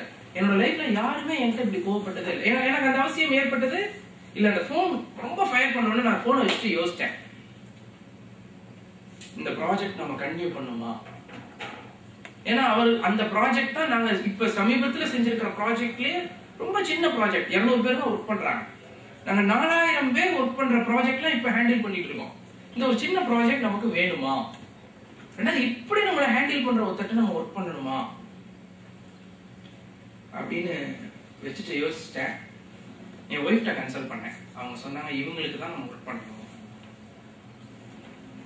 நம்ம எதுக்காக இந்த ஃபீல்டுக்கு வந்தோம், எந்த நோக்கத்தோட வந்தோம், இவங்களுக்கு தான் நம்ம பண்ணணும் அப்படின்னாங்க.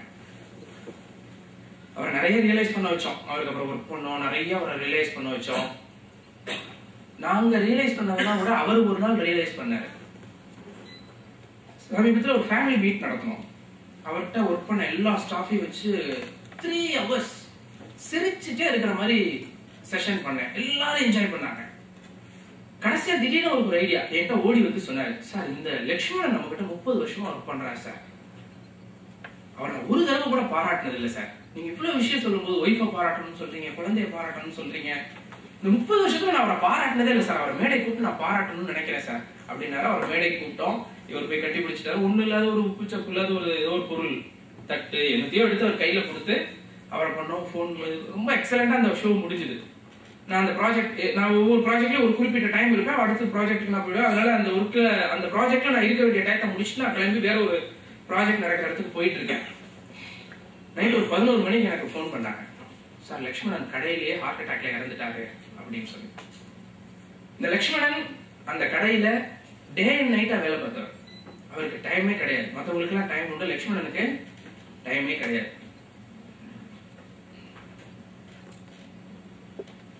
அந்த ப்ராஜெக்ட்ல நான் போகும்போது அந்த எம்டி என்கிட்ட சொல்லி அழுத, நான் மட்டும் லட்சுமணனை பாராட்டாம போயிருந்தா தன்னுடைய ஒர்க்குக்கு என்ன ரெகக்னேஷனே தெரியாம செத்துப்பா சார் அப்படின்னு சொல்லி சொன்னார். உண்மையிலேயே நம்ம நிறைய பேர் அன்பு காட்டுறதே கிடையாது. அது ஸ்டாஃபாக இருக்கட்டும், கூட ஒர்க் பண்றவங்களா இருக்கட்டும், சக மனிதர்கள்ட்ட இருக்கட்டும், யார்கிட்டயுமே நம்ம அன்பா காட்டுறதே இல்லை. வாழ்க்கையில எதையோ துரத்தி ஓடிட்டு இருக்கோம். நான் ஆசைப்படுறேன் நண்பர்களே, இந்த நிகழ்ச்சிக்கு நான் கமிட் ஆனதுக்கு ஒரே ஒரு காரணம் தான் உண்டு. நீங்களும் பிசினஸ்ல ஜெயிக்கணும்னு ஆசைப்படுறேன், கோடி கணக்கில் சம்பாதிக்கணும்னு ஆசைப்படுறேன்.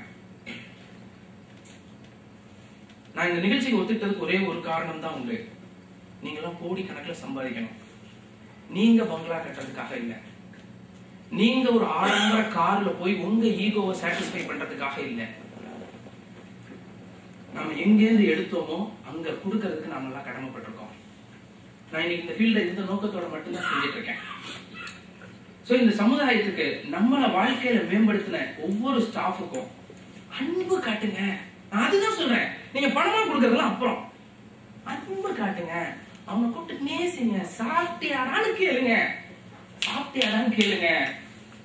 உங்க நிறுவனம் தானா வளரும். எந்த நிறுவனம் பணியாளர்கள் மேல கேர் எடுக்கிறாங்களோ அந்த நிறுவனத்தை பணியாளர்கள் கேர் எடுத்துக்குவாங்க. அந்த நிறுவனம் பணியாளர்களுடைய பாதுகாப்புல பத்திரமா இருக்கும். என்னுடைய ஸ்டாஃப் இங்க வந்திருக்காங்க கொஞ்சம் பேர். நீங்க கூப்பிட்டு கேளுங்க, அவங்க யார்கிட்டயாவது போன் பண்ணி இன்னைக்கு என்ன வேலை நடந்துச்சு, இன்னைக்கு என்னென்ன ஒர்க்லாம் முடிச்சீங்க அப்படின்னு ரிப்போர்ட் கேட்டிருக்கேன்னு கேளுங்க. எல்லா ஸ்டாஃபுக்கும் நான் 100% ஃப்ரீடம் கொடுக்குறேன். அவனே சமாளிக்கணும். நான் ப்ராஜெக்ட் பண்ற இடத்துல போனே பண்ண மாட்டேன். ஏன்னா நான் போன் பண்ணேன்னா அந்த மேனேஜ்மெண்ட் அடுத்த நிமிஷம் என்கிட்ட ஷிஃப்ட் ஆயிடுவாங்க. ஏன்னா நான் பேசுற மாதிரி கண்டிப்பா என் ஸ்டாஃப் பேச டைம் ஆகும். பேச முடியாதுன்னு சொல்ல முடியாது, டைம் ஆகும். பட் அந்த மேனேஜ்மெண்ட் அவங்க 2 பேரும் ஒர்க் பண்ண இவர் இன்னொரு கிருஷ்ண வரதராஜன் ஆயிடுவார். என்னுடைய வாழ்க்கையை மாத்தின ஒரு செய்தி. ஒரு மார்க்கெட்டிங் ரெப் அந்த நிறுவனத்துக்கு ஒரு போட்டியாளர் வரான். அந்த மார்க்கெட்டிங் ரெப்புடைய போட்டி நிறுவனத்துல ஒரு புதுசா வேலைக்கு வரான். வேலைக்கு வந்தவன் என்ன பண்றான், எதிர்ச்சியா மீட் பண்றாங்க. ஒரு டாக்டருக்காக வெயிட் பண்ணும்போது மீட் பண்றாங்க. இது தெரியுது நம்ம எக்ஸ்பீரியன்ஸ் ஸ்டாஃப், இவர் நியூ ஸ்டாஃப், இன்னைக்கு தான் அந்த காம்படிட்டர் கம்பெனில புதுசா வேலைக்கு சேர்ந்திருக்கான் அப்படின்னு. உடனே அவர் என்ன பண்றாரு, நீ புதுசா வேலைக்கு சேர்ந்திருக்கியா, ஓஹோ உனக்கு எல்லாம் சொல்லி தரவா அப்படின்னு கூட்டிட்டு போறாரு. அவருக்கு முதல்ல இந்த வார்த்தையே குழப்பமா இருக்கு. ஒவ்வொரு டாக்டரையும் கூட்டிட்டு போறாரு, டாக்டர் இன்ட்ரோடியூஸ் பண்றாரு. முடியாத இடத்துல அங்க இருக்கிற ரிசப்ஷனிஸ்ட் இன்ட்ரோடியூஸ் பண்றாரு. இவர் இந்த கம்பெனில இருந்து வந்திருக்காரு, எனக்கு சப்போர்ட் பண்ண மாதிரி இவருக்கும் சப்போர்ட் பண்ணி கொடுங்க. டாக்டர் இன்ட்ரோடியூஸ் பண்றாரு. எந்த டயத்துக்கு போனா டாக்டரை பார்க்கலாம், இந்த டாக்டர் எந்த டயத்துல போனா பார்க்க மாட்டாரு, எப்ப கோவப்படுவாரு, எல்லா டெக்னிக்ஸும் சொல்லி கொடுக்குறான். இந்த நியூ எம்ப்ளாயி ஒரு விஷயம் ஒண்ணுமே புரியல. எதுக்காக இந்த வேலையெல்லாம் பண்றான்? அந்த கம்பெனில சேலரி பெண்டிங் வச்சிருப்பாங்களோ, அந்த கம்பெனி அழிக்கிறதுக்கு தான் இவன் நமக்கு இவ்வளவு உதவிகள் பண்றான், எல்லா மாதிரி யோசிச்சுட்டு இருக்கான். கம்ப்ளீட் ட்ரைனிங் கொடுத்து முடிச்ச அன்னைக்கு காலையில சொன்னவனுக்கு இதுக்கப்புறம் டவுட் இருக்கா, எல்லாம் தெரிஞ்சிருச்சா, ஓகே இன்னில இருந்து நம்ம 2 பேருக்கும் போட்டி அப்படின்னு சொன்னாங்க. இந்த நிமிஷத்துல இருந்து நம்ம 2 பேருக்குள்ள போட்டி. ஒண்ணும் தெரியாதவனோட எனக்கு என்ன போட்டி? இப்ப நீனும் நானும் சமம், நீனும் நானும் சமம், வா இப்ப போட்டு பாத்துக்கலான்னு. அன்னைக்கு என் மனசுல இருந்த கடைசி பயமும் போச்சு. இன்னைக்கு நான் என்ன பண்றேன்னா, எனக்கு யாரெல்லாம் காம்படிட்டரா இருக்காங்களோ அவங்களுக்கு ப்ராஜெக்ட் வாங்கி கொடுக்குறேன். என்னால முடியல, என்னால சர்வீஸ் பண்ண முடியல, என் ஃப்ரெண்ட்ஸ் என்ன விட மாட்டேங்கிறாங்க, எனக்காக இந்த ஃப்ரெண்டுக்கு மட்டும் நீங்க சர்வீஸ் பண்ணி கொடுங்கன்னு என்னுடைய போட்டியாளர்களுக்கே நான் எப்போ உதவ முடியுதுன்னு சொன்னா, அந்த வெற்றி மனம் நம்ம கிட்ட வேணும். மைண்ட் வெற்றியை உள்வாங்குற மனதா இருக்கணும், வெற்றியை வெளியில கொண்டு போற மனமா இருக்கணும். உங்கள் மனம் சக்சஸ்ஃபுல் மைண்டா இருக்கணும். எப்ப அந்த மனம் உங்கள்கிட்ட இருக்கோ அப்ப சக்சஸ் உங்களை தேடி வரும். சக்சஸ் உங்களை தேடி வரும். ஐபிஎம் இந்தியாவுக்கு வரும்போது இன்ஃபோசிஸ் நாராயணமூர்த்திட்ட கேட்டாங்க, மைக்ரோசாஃப்ட் வரும்போது கேட்டாங்க, மிகப்பெரிய காம்படிட்டர் உங்களுக்கு வரப்போறாரு, நீங்க என்ன நினைக்கிறீங்க, உங்க ஸ்டாஃப் நிறைய பேர் ஷிஃப்ட் ஆக வாய்ப்பு இருக்கு, நீங்க என்ன நினைக்கிறீங்க அப்படின்னு. நான் அதை பத்தி கவலைப்படல. ஏன்னா என் லைஃப்ல எல்லா கோல்ஸும் என் ஸ்டாஃபுக்கு மட்டும் தான் நான் செட் பண்ணிருக்கேன். என்கிட்ட வேலை பார்க்கறவங்க 100 பேர் கார் வாங்கணும், என்கிட்ட வேலை பார்க்கறவங்க 1000 பேர் கோடீஸ்வரனா இருக்கணும், என்கிட்ட வேலை பார்க்கறவங்க எப்படி இருக்கணும்னு தான் நான் இதுவரை கோல் செட் பண்ணிருக்கேன். அவன் நல்லா இருந்தா நான் நல்லா இருப்பேன். என் கோலே அவன் மேல தானே, எப்படி போவான்னு கேட்டேன். இந்த ஒரு வரி போதும் ஒரு மனிதனுடைய டோட்டல் திங்கிங் ப்ராசஸையும் மாற்றத்துக்கு. ஆக நண்பர்களே, நான் திரும்ப இந்த HR அப்படிங்கிற ஒரு வார்த்தையை பத்தி என்கிட்ட கேட்டா நான் ஒரே வரியில சொல்லுவேன், உங்க மனதுல ஈரம் இல்லாம, உங்க மனதுல சக மனிதர்கள் மேல காதல் இல்லாம, இது டைப்ரைட் பண்ணி டாக்குமெண்ட் எடுக்கிறது இல்ல, ஸ்விட்ச் போட்டு விளக்கெரிய வைக்கிற விஷயம் கிடையாது. சக மனிதர்கள் மனதுல ஒரு உற்சாகத்தையும் நம்பிக்கையும் உங்களுக்கு அது இல்லாம ஏற்படுத்த முடியாது. நீங்க தான் ரோல் மாடல். இந்த மனித சமுதாயம் இதுவரை எப்படி வளர்ந்து வந்திருக்கு அப்படின்னு சொன்னா, போல செய்தல் அப்படிங்கிற முறையில தான் வளர்ந்து வந்திருக்கு. நான் வீட்டுக்குள்ள செல்போனை இப்படி வச்சுட்டு பேசிட்டே போறேன், ஓகே நீங்க செஞ்சிடலாம் அப்படின்னு போனா என் குழந்தை அது மாதிரி ஒரு டப்பாவை எடுத்து வச்சுட்டு சரி இப்படியே நடக்குது. கவனிச்சிருக்கீங்களா? நம்ம வாழ்க்கையில எல்லா விஷயங்களையும் எப்படி கத்துக்கிட்டோம்னா, போல செய்தல், யாரையோ போல செஞ்சு நாம கத்துக்கிட்டோம். இப்ப நம்ம பணியாளர்களும் நம்மை போலவே உருவாகிறார்கள். நான் முதல்ல சொன்ன வாசத்தை தான் திரும்ப சொல்ல விரும்புறேன். முதலாளிக்கு ஏற்ற மாதிரி தான் தொழிலாளிகள் கிடைப்பார்கள். நீங்கள் சக மனிதர்களை நேசியுங்கள், உங்கள் பணியாளர்கள் வாடிக்கையாளரை நேசிப்பார்கள், உங்கள் வாழ்க்கை எல்லாராலும் நேசிக்கப்படும் என்று சொல்லி, என் இனிய பெருமக்களே, இந்த நாள் உங்களுக்கு இனிய நாளாக அமையட்டும், இனியவைகள் எல்லாம் என்றென்றும் உங்களுடையதாக அமையட்டும் என்று வாழ்த்தி வணங்கி விடைபெறுவது உங்கள் கிருஷ்ண வரதராஜன். நன்றி.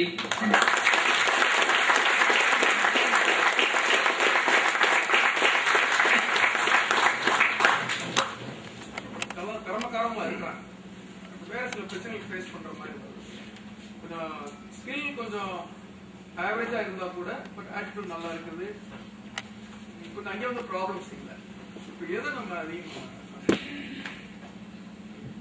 நீங்க கேட்கிற விஷயத்துக்கு நான் சொல்ற எக்ஸாம்பிள் பொருந்துமான்னு பாருங்க. ஹோட்டல் இண்டஸ்ட்ரியில பாத்தீங்கன்னா மாஸ்டர் வச்சதான் சட்டம். ஏன்னா அந்த மாஸ்டர் இல்லைன்னு சொன்னா நாளைக்கு என்ன பண்ண முடியாது, ஷோவை ரன் பண்ண முடியாது, நாளைக்கு ஹோட்டலை ஓபன் பண்ண முடியாது. அப்ப அவர் போற போக்குக்கெல்லாம் நம்ம போக வேண்டியதா இருக்கு.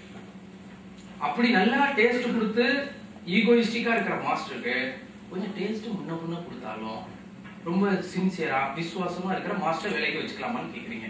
நான் சொல்ற எக்ஸாம்பிள் கரெக்டா? நான் அதான் சொன்னேன். அந்த டேலண்ட் மேனேஜ்மெண்ட்ங்கிறது ஈஸியா பிராக்டிஸ் பண்ணிடலாம். அது ஒன்றும் கஷ்டமான விஷயமே கிடையாது. என் டீம்ல இருக்கிற ஆட்கள் எல்லாம் என்ன விட திறமைசாலிங்க தான். எனக்கு ஒரு 1 இயர்க்கு முன்னாடி ஒருத்தர் சிஇஓவா என்னோட டீம்ல ஒர்க் பண்ணிட்டு இருந்தார். நான் அவர்கிட்ட அடிக்கடி சொல்லுவேன், நீங்க இன்டர்வியூ வச்சு எடுத்திருந்தா நான் ஐடியா பிரஸ்ல வேலைக்கே சேர்ந்திருக்க மாட்டேன். அவ்வளவு பெர்ஃபெக்ஷனா இருப்பார் ஒவ்வொரு விஷயத்திலையும். அவரை என்னால வேலை வாங்க முடிஞ்சது. அவரால் மட்டும் நான் பல லட்சம் ரூபாய் சம்பாதிக்க முடிஞ்சது. ஒரே ஒரு காரணம், அவருடைய உணர்வுகளை துல்லியமா நான் உள்வாங்கிட்டேன். அதை நான் சாட்டிஸ்ஃபை பண்ணி கொடுத்தேன். அவர் என்ன எதிர்பார்க்கிறாரு அப்படிங்கறத என்னால புரிஞ்சுக்க முடிஞ்சது. அதை நான், அதாவது இது ரொம்ப சிம்பிள் சார். நான் நியூ ஸ்டாஃப்ஸ்க்கு வந்து கிளாஸ் எடுக்கும்போது ஒரு பாயிண்ட் சொல்றேன். எதையும் கேட்கறதுக்கு ஒரு முறை இருக்கு. கரெக்ட் தானே? இப்போ சம்பளம் வேணும். பொதுவாக இவங்கெல்லாம் ஒர்க்கர்ஸ் லெவலில் எப்படி கேட்பாங்கன்னா, எனக்கு 4000 ரூபாய் செலவு வராதுங்க, 5000 ரூபாய் கொடுத்தா நான் வேலைக்கு இருக்கேன், இல்லை நான் போறேன், இப்படிதான் பேசுவாங்க. நான் அப்படி சொல்ல அப்படி பேசக்கூடாதுப்பா. இப்ப நான் சேலரி அப்படி கவரை தூக்கி போறேன், இந்த 6000 ரூபாய் இருக்கு எடுத்துட்டு போ அப்படின்னு சொல்றேன். நீங்க கேட்டது 5000, நான் எவ்வளவு கொடுத்துருக்கேன், இந்த 6000 எடுத்துட்டு போ அப்படின்னு சொல்றேன். பொண்ணால வாங்கிக்க முடியுமா? கண்டிப்பா முடியாது இல்லையா? அந்த தன்மானம் இடம் கொடுக்காது. அவ்வளவுதான் விஷயம். இதே அப்படியே ரிவர்ஸா யோசிங்க. அவருக்கு நீங்க பணம் மட்டும் கொடுத்து அவரை சாட்டிஸ்ஃபை பண்ணிட முடியாது. அவர் மேல நீங்க எடுக்கிற அக்கறை அவர் அந்த நிறுவனமா உணர வைக்கிறது. At the same time second line லீடர்ஸை கிரியேட் பண்ணிட்டே இருக்கு. எப்ப நான் இல்லைன்னா எதுவும் நடக்காதுன்னு ஒருத்தர் நினைக்க ஆரம்பிச்சாரோ மனசு லேசா ஆட்டி போத்துற. அவர் என்ன புத்தரா? புத்தர்கிட்ட கேள்வி கேட்டாங்க, ஏன் பதவி மனுஷனை மாத்திருது? பதவிக்கு வந்தா மனுஷன் என்ன ஆயிடுறான்? ஈகோயிஸ்டிக் ஆயிடுறான் அப்படின்னாரு. புத்தர் சொன்னாரு, எல்லாருமே ஈகோயிஸ்டிக். பதவிக்கு வந்தோம்னா தைரியமா வெளிப்படுத்துறான். எல்லா மனிதனும் ஈகோயிஸ்டிக். நீங்க சொன்னீங்கல்ல விசுவாசம் இல்லவன், அவனுக்கு இன்னும் வாய்ப்பு கிடைக்கல, அதனால அடங்கியிருக்கான். நாளைக்கு அவனை விட்டா வேற ஆள் இல்லைங்கிற நிலைமை வந்து அவனும் எப்படிதான் இருப்பான்? ஈகோயிஸ்டிக்கா தான் இருப்பான். சோ திறன் மிகுந்தவர்களை நிர்வகிக்க நீங்க பழக இந்த மாதிரியான கேள்விகளை நம்ம தவிர்க்கலாம். அதுக்கு தான் நான் முதல்ல சொன்னேன், கழுதையா குதிரையா ஹேண்டில் பண்றதுல சில சிரமங்கள் இருக்கும். ஆனா அந்த சிரமங்களோடயே நம்ம ஹேண்டில் பண்ண ஆரம்பிச்சாதான் அதை ஹேண்டில் பண்றதுல எக்ஸ்பர்ட் ஆகும். சில கேள்விகள் இந்த மாதிரி நிகழ்ச்சிகள்ல, சார் நான் இதை செஞ்சு பார்த்துட்டேன் சார் அப்படிப்பான். நீங்க சார் நீங்க சொன்னீங்கல்ல, இதை நான் செஞ்சு பார்த்துட்டேன் சார், எனக்கு ரிசல்ட் வரல சார் அப்படிப்பாங்க. இப்ப நான் இங்க சமையல் பண்றேன், இப்ப சமையல் தெரியாத ஒருத்தர் இப்ப இதை பார்த்துட்டு உடனே நாளைக்கு இதே டேஸ்ட்ல சமைக்க முடியுமா? கொஞ்சம் பிராக்டிஸ் எடுத்தா நிச்சயமா முடியும். சோ சார் இந்த நிகழ்ச்சியில நான் ரொம்ப என்ஜாய் பண்ணது நீங்க எல்லாம் பிராக்டிஸ் பண்ணுவீங்கன்னு அவங்க சொன்ன கமிட்மெண்ட் தான். சோ நீங்க இதை பிராக்டிஸ் பண்ணும்போது மட்டும்தான் நான் சொன்னதுல இருக்கிற ஒவ்வொரு வார்த்தையும் உங்களுக்கு புலப்படும். நான் ஒவ்வொரு வார்த்தையும் நீங்க பிராக்டிஸ் பண்ணி பாருங்க. யாராவது ஒருத்தர் அன்பா இருந்து பாருங்க. அந்த ஸ்டாஃப்ல இருக்கிற சின்சியரிட்டி நீங்க கண்ணுல பார்க்க அப்புறம் இதை பிஹேவியரா மாத்திடுவீங்க, உங்க ஹேபிட்டா மாத்திடுவீங்க. Okay, next.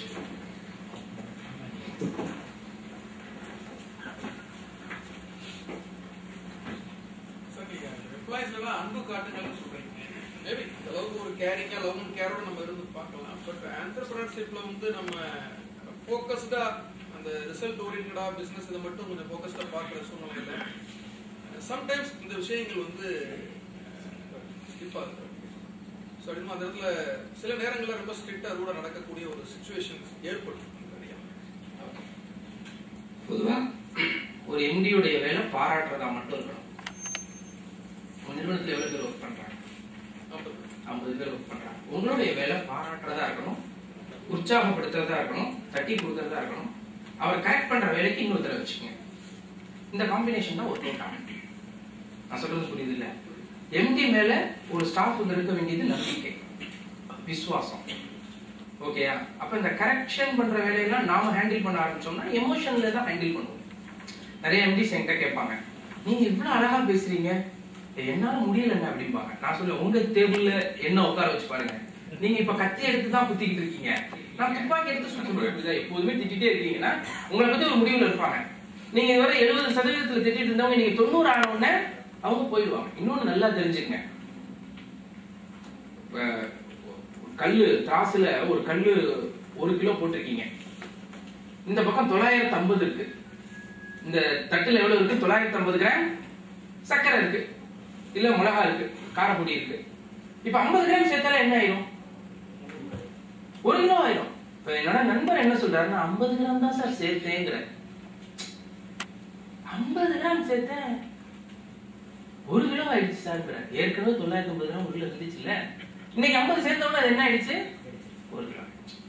அப்ப ஏற்கனவே 950 நம்ம என்ன வச்சிருக்கோங்கிறத பொறுத்து இப்ப சேர்க்கிற 50 உடைய ரியாக்ஷன். ஏற்கனவே அந்த தட்டுல 950 மில்லிகிராம்ஸ் சுகர் இருந்ததுன்னு சொன்னா 50 கிராம்ஸ் சில்லி ஒன்றும் பெரிய சேஞ்சஸை ஏற்படுத்துறாது. ஏற்கனவே 950 இருந்தா இப்ப இருக்கிற 50 ஓகேயா? கண்ட்ரோல் கூட. No feelings, no feelings.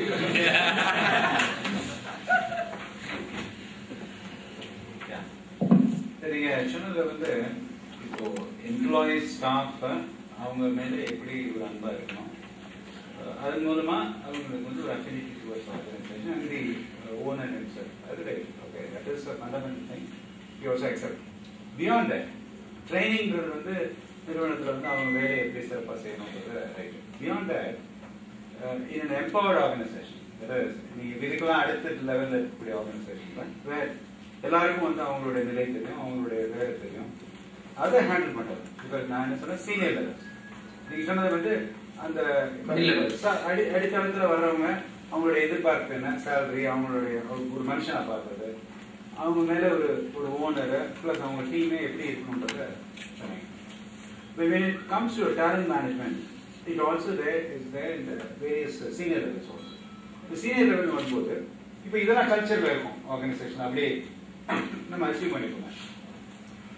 Where everyone is being treated as human beings, or rather like, அதுக்கு மேல ஒரு ஃபேமிலி மெம்பர் மாதிரி இருக்கக்கூடிய ஒரு நிறுவனத்துல டேலண்ட் மேனேஜ்மெண்ட் வரும்போது சேலஞ்சஸ் வருது. அந்த சேலஞ்சஸ் வந்து எப்படி, இப்போ நீங்க சொன்னீங்க எம்பவர், நீங்க வந்து கடையை கூட்டிட்டு எடுத்துட்டு போறது, சாவியை எடுத்துட்டு போகாத ஒரு ஓனர், இல்ல எம்ப்ளாயிஸே டோட்டலா கொடுத்த ஒரு ஓனர், மார்க்கெட்ல சேலஞ்சஸ் வரும்போது how the team should react, அதுக்கு வந்து அந்த மாதிரி சிச்சுவேஷனை எப்படி மேனேஜ் பண்றது? ஏன்னா because the boss alone cannot do that, the whole team has to work.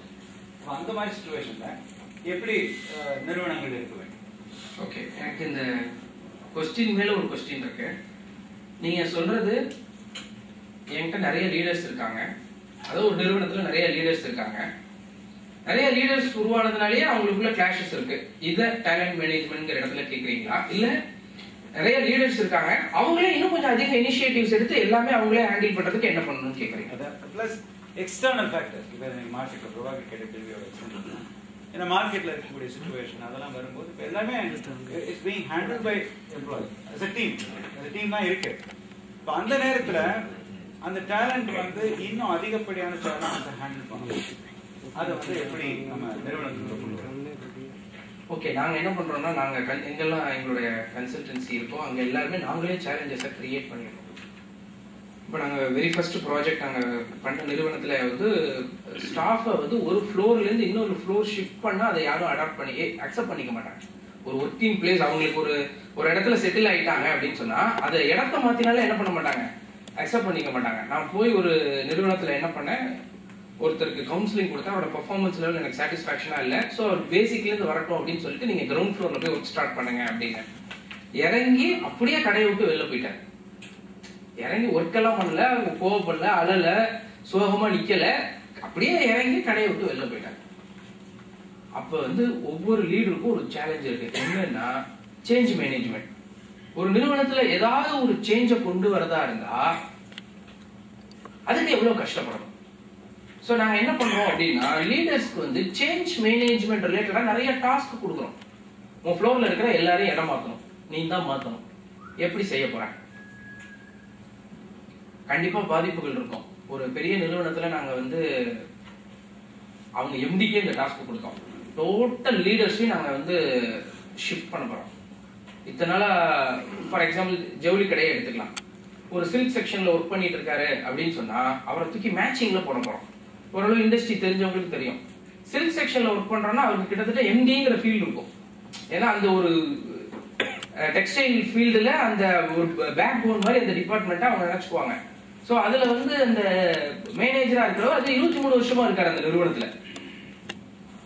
டோட்டலா எல்லாத்தையும் மாத்த போறோம். அவரை தூக்கி இங்க போட போறோம், இவரை தூக்கி அங்க போட போறோம். இது கிட்டத்தட்ட ஒரு 15 நாள் சேஞ்ச் மேனேஜ்மெண்ட் பத்தி கிளாஸஸ் எல்லாம் எடுக்கிறோம். ஏன் எடுக்கிறோம் அப்படின்னு சொன்னா நாங்க என்ன சொன்னோம், நாளைக்கே இந்த ஜவுளி தொழிலே இல்ல, ஜவுளி தொழிலே அழிஞ்சு போச்சு, இனிமே நம்ம பாத்திரம் தான் விற்கணும் அப்படிங்கிற சூழல் இருந்தா என்ன பண்ண போறோம்? பாத்திரம் தான் விற்க போறோம். நீ ரெடியா இருந்தது எந்த சேஞ்சையும் அக்செப்ட் பண்றதுக்கும் இதுதான் லீடர்ஷிப் குவாலிட்டி. இதெல்லாம் 15 நாள் எக்ஸப்ட் எல்லாம் சொல்றேன், எல்லாம் தலையிடுறாங்க, நல்லா இருக்கு, நல்லா இருக்கு, நாங்க ரெடி சார் அப்படின்னு. ஆனா பிராக்டிக்கலா சில்க் செக்ஷன்ல இருக்கிற ஒரு மேட்சிங் போட்ட உடனே அவர் சும்மா இருந்தாலும் வந்து கேள்வி கேட்கறான். இது ஏதோ ஒரு பிளான் மாதிரி தான் தெரியுது. சில பேர் வந்து கண் கலங்கிறான், எப்படி இருந்தீங்க நீங்க, எப்படி இருந்த மனுஷன் இப்படி பண்ணிட்டாங்களே, இப்படி உசுப்பேட்டு என்ன ஆயிடுச்சு, அவர் வித்தின் a வீக் வந்து ரெசிக்னேஷன் கொடுத்துட்டாரு என்கிட்ட. நான் ப்ராஜெக்ட் பண்ற பல இடங்கள்ல இப்போ கொஞ்சம் நான் என் ஸ்டைல மாத்திக்கிட்டேன். ப்ராஜெக்ட் பண்ற பல இடங்கள்ல நான் உடனடியா டிசிஷன் எடுத்துருவேன். எம்டிட்ட எல்லாம் போய் கன்சல்ட் பண்ணி சார் இது செய்யலாமா, இப்படி ஒருத்தர் கொடுத்துருக்காரு, அப்படி ஒர்க் பண்றதுக்கு எனக்கு பிடிக்காது. ஸோ டக்குன்னு உடனே அக்செப்ட் பண்ணி சென்ட் அவுட் அப்படின்னு எழுதி சைன் பண்ணிட்டேன். நான் சைன் பண்ணிட்டா உடனே ஹெச்ஆர் டிபார்ட்மெண்ட்ல அக்கௌண்ட்ஸ் க்ளோஸ் பண்ணிடுவாங்க. எம்டி வீட்டுல இருந்து ஒரு பதறி அடிச்சுட்டு வந்துட்டாரு, அவங்க பிரதர்ஸ் 2 பேர் எல்லாரும் வந்துட்டாங்க. அவங்களுக்கும் நான் 4 நாளைக்கு கிளாஸ் எடுக்க மாதிரி இருந்துச்சு, சேஞ்ச் மேனேஜ்மெண்ட் அப்படின்னு. இன்னைக்கு பாத்தீங்கன்னா அவங்க நிறுவனம் கிட்டத்தட்ட ஒரு 5 மடங்கு வளர்ந்தது, சைஸ்ல, பிசினஸ்ல, எல்லா ஆங்கிள்லயும். அதுக்கு ஒரே காரணம் அங்க இருக்கிற எல்லா லீடர்ஸையும் சேஞ்சுக்கு பழக்கப்படுத்தணும். அப்படி நம்ம பழக்கப்படுத்தல அப்படின்னு சொன்னா இன்னும் அந்த நிறுவனம் அதே நிலையில இருக்கும். சார் பேசும்போது ஒரு பாயிண்ட் சொன்னாங்க, தெரிஞ்ச தொழில விட்டவனும் கேட்டான், தெரியாத தொழில அதுல ஒரு சின்ன கரெக்ஷன் பண்ணலான்னு சார் சொல்லும் போதே நான் நினைச்சுக்கிட்டேன். தெரிஞ்ச தொழில்னு நினைச்சுக்கிட்டு இருக்கிற தொழில தொடர்ந்து தெரிஞ்சுக்காதவனும் கேட்டான். அப்படி யாராவது சொல்ல முடியுமா? எனக்கு உண்மையிலே வந்து ஃபர்ஸ்ட் டைம் நான் ஹெச்ஆர் பத்தி டாக் கொடுக்குறேன். நான் எம்பிஏ ஸ்டூடெண்ட்ஸ்க்கு எடுத்திருக்கேன். பட் இந்த மாதிரி ஒரு பீப்புளுக்கு ஹெச்ஆர் பத்தி நான் ஹெச்ஆர் பண்ணியிருக்கேன், வேரியஸ் டாபிக்ல பிரசன்ட் பண்ணியிருக்கேன். நான் ஹெச்ஆர் பத்தி நான் பிரசன்ட் பண்ணது இல்ல. உண்மையா இன்னைக்கு ஹோல் டே நான் நர்வஸா இருந்தேன். ஒரே காரணம், ஹெச்ஆர் பத்தி எனக்கு தெரிஞ்சது 1% தான். இன்னும் 99% நானே கேள்வியோட சுத்திக்கிட்டு இருக்கேன். நம்மள போய் கேள்வி கேட்க போறாங்களே, நம்ம பதில் சொல்லிட முடியுமா? யார் சொல்ல முடியும்? தெரிஞ்ச தொழில் யாராவது தெரிஞ்சுட்டு சொல்லுங்க சார், எனக்கு இது தெரிஞ்ச தொழில், அந்த தொழில நான் எல்லாம் தெரிஞ்சுக்கிட்டேன், யாராவது ஒருத்தர் சொல்லுங்க பாப்போம். அப்ப தெரிஞ்ச தொழில்னு நினைச்சுக்கிட்டு தெரிஞ்சுக்காம விட்டவன் தான் கேட்டான். நாங்க சமீபத்துல ஒரு பெரிய நிறுவனத்துக்காக என்ன பண்ணோம்னா சர்வே பண்ணோம். அந்த ஊர் ஃபுல்லா சர்வே பண்ணோம். ஒரு 30 வருஷம் ஹிஸ்டரி எடுத்து பார்த்தா 30 வருஷத்துக்கு முன்னாடி அந்த ஃபீல்டுல நம்பர் 1 இருந்தவர் இன்னைக்கு காணோம். நம்பர் 1 இல்ல, ஒரே காரணம் தன்னை காலத்துக்கு ஏத்த மாதிரி அப்டேட் பண்ணிக்கல. அவர் நினைச்சுக்கிட்டு இருந்தாரு இந்த தொழில் எனக்கு தெரியும்னு நினைச்சுக்கிட்டு இருந்தாரு. அப்ப அந்த விஷயத்தை நீங்க அப்டேட் பண்ணிக்கங்க. Thank you sir.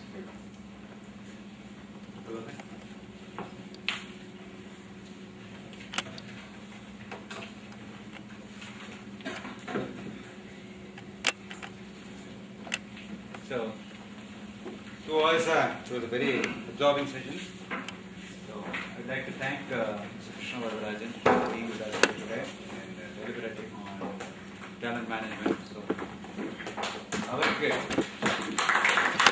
நன்றி தெரிவிக்கும் இந்த பொன்னாடை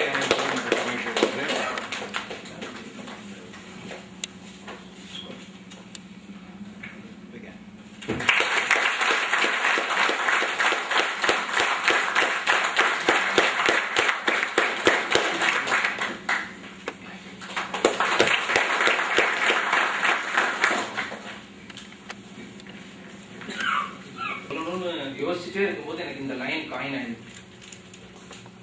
ஏன்னா இப்ப நாங்க தூத்துக்குடியில ஒரு ப்ராஜெக்ட் பண்ணிட்டு இருக்கோம். சோ அது சம்பந்தமா யோசிச்சுட்டு இருந்ததுனால எனக்கு அந்த பாயிண்ட் வந்தது. நீங்க எதை எழுதலைனாலும் பரவாயில்ல, இதை எழுதி வச்சுக்கோங்க. முதல்ல சொன்ன மாதிரி பேப்பர்ல இல்ல, மனசுல. சிப்பிக்குள்ள மட்டும்தான் முத்து தங்கும். உங்களுக்கு முத்து வேணும்னா நீங்க சிப்பியா இருக்கணும். நீங்க நிச்சயம் சிப்பியா இருப்பீங்க. உங்ககிட்ட இருக்கிற முத்துக்கள் இந்த உலகம் முழுக்க ஒளி வீசட்டும். நன்றி. So, Vice Chairman would hand over. Okay.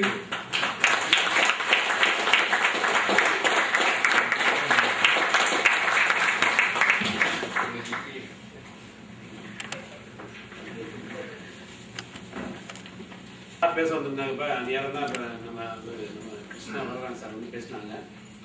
ரொம்ப சார் நோட் பண்ணாங்க. ரொம்ப அருமையாக பேசினாங்க. நிறைய கதைகள், ஜோக்ஸு.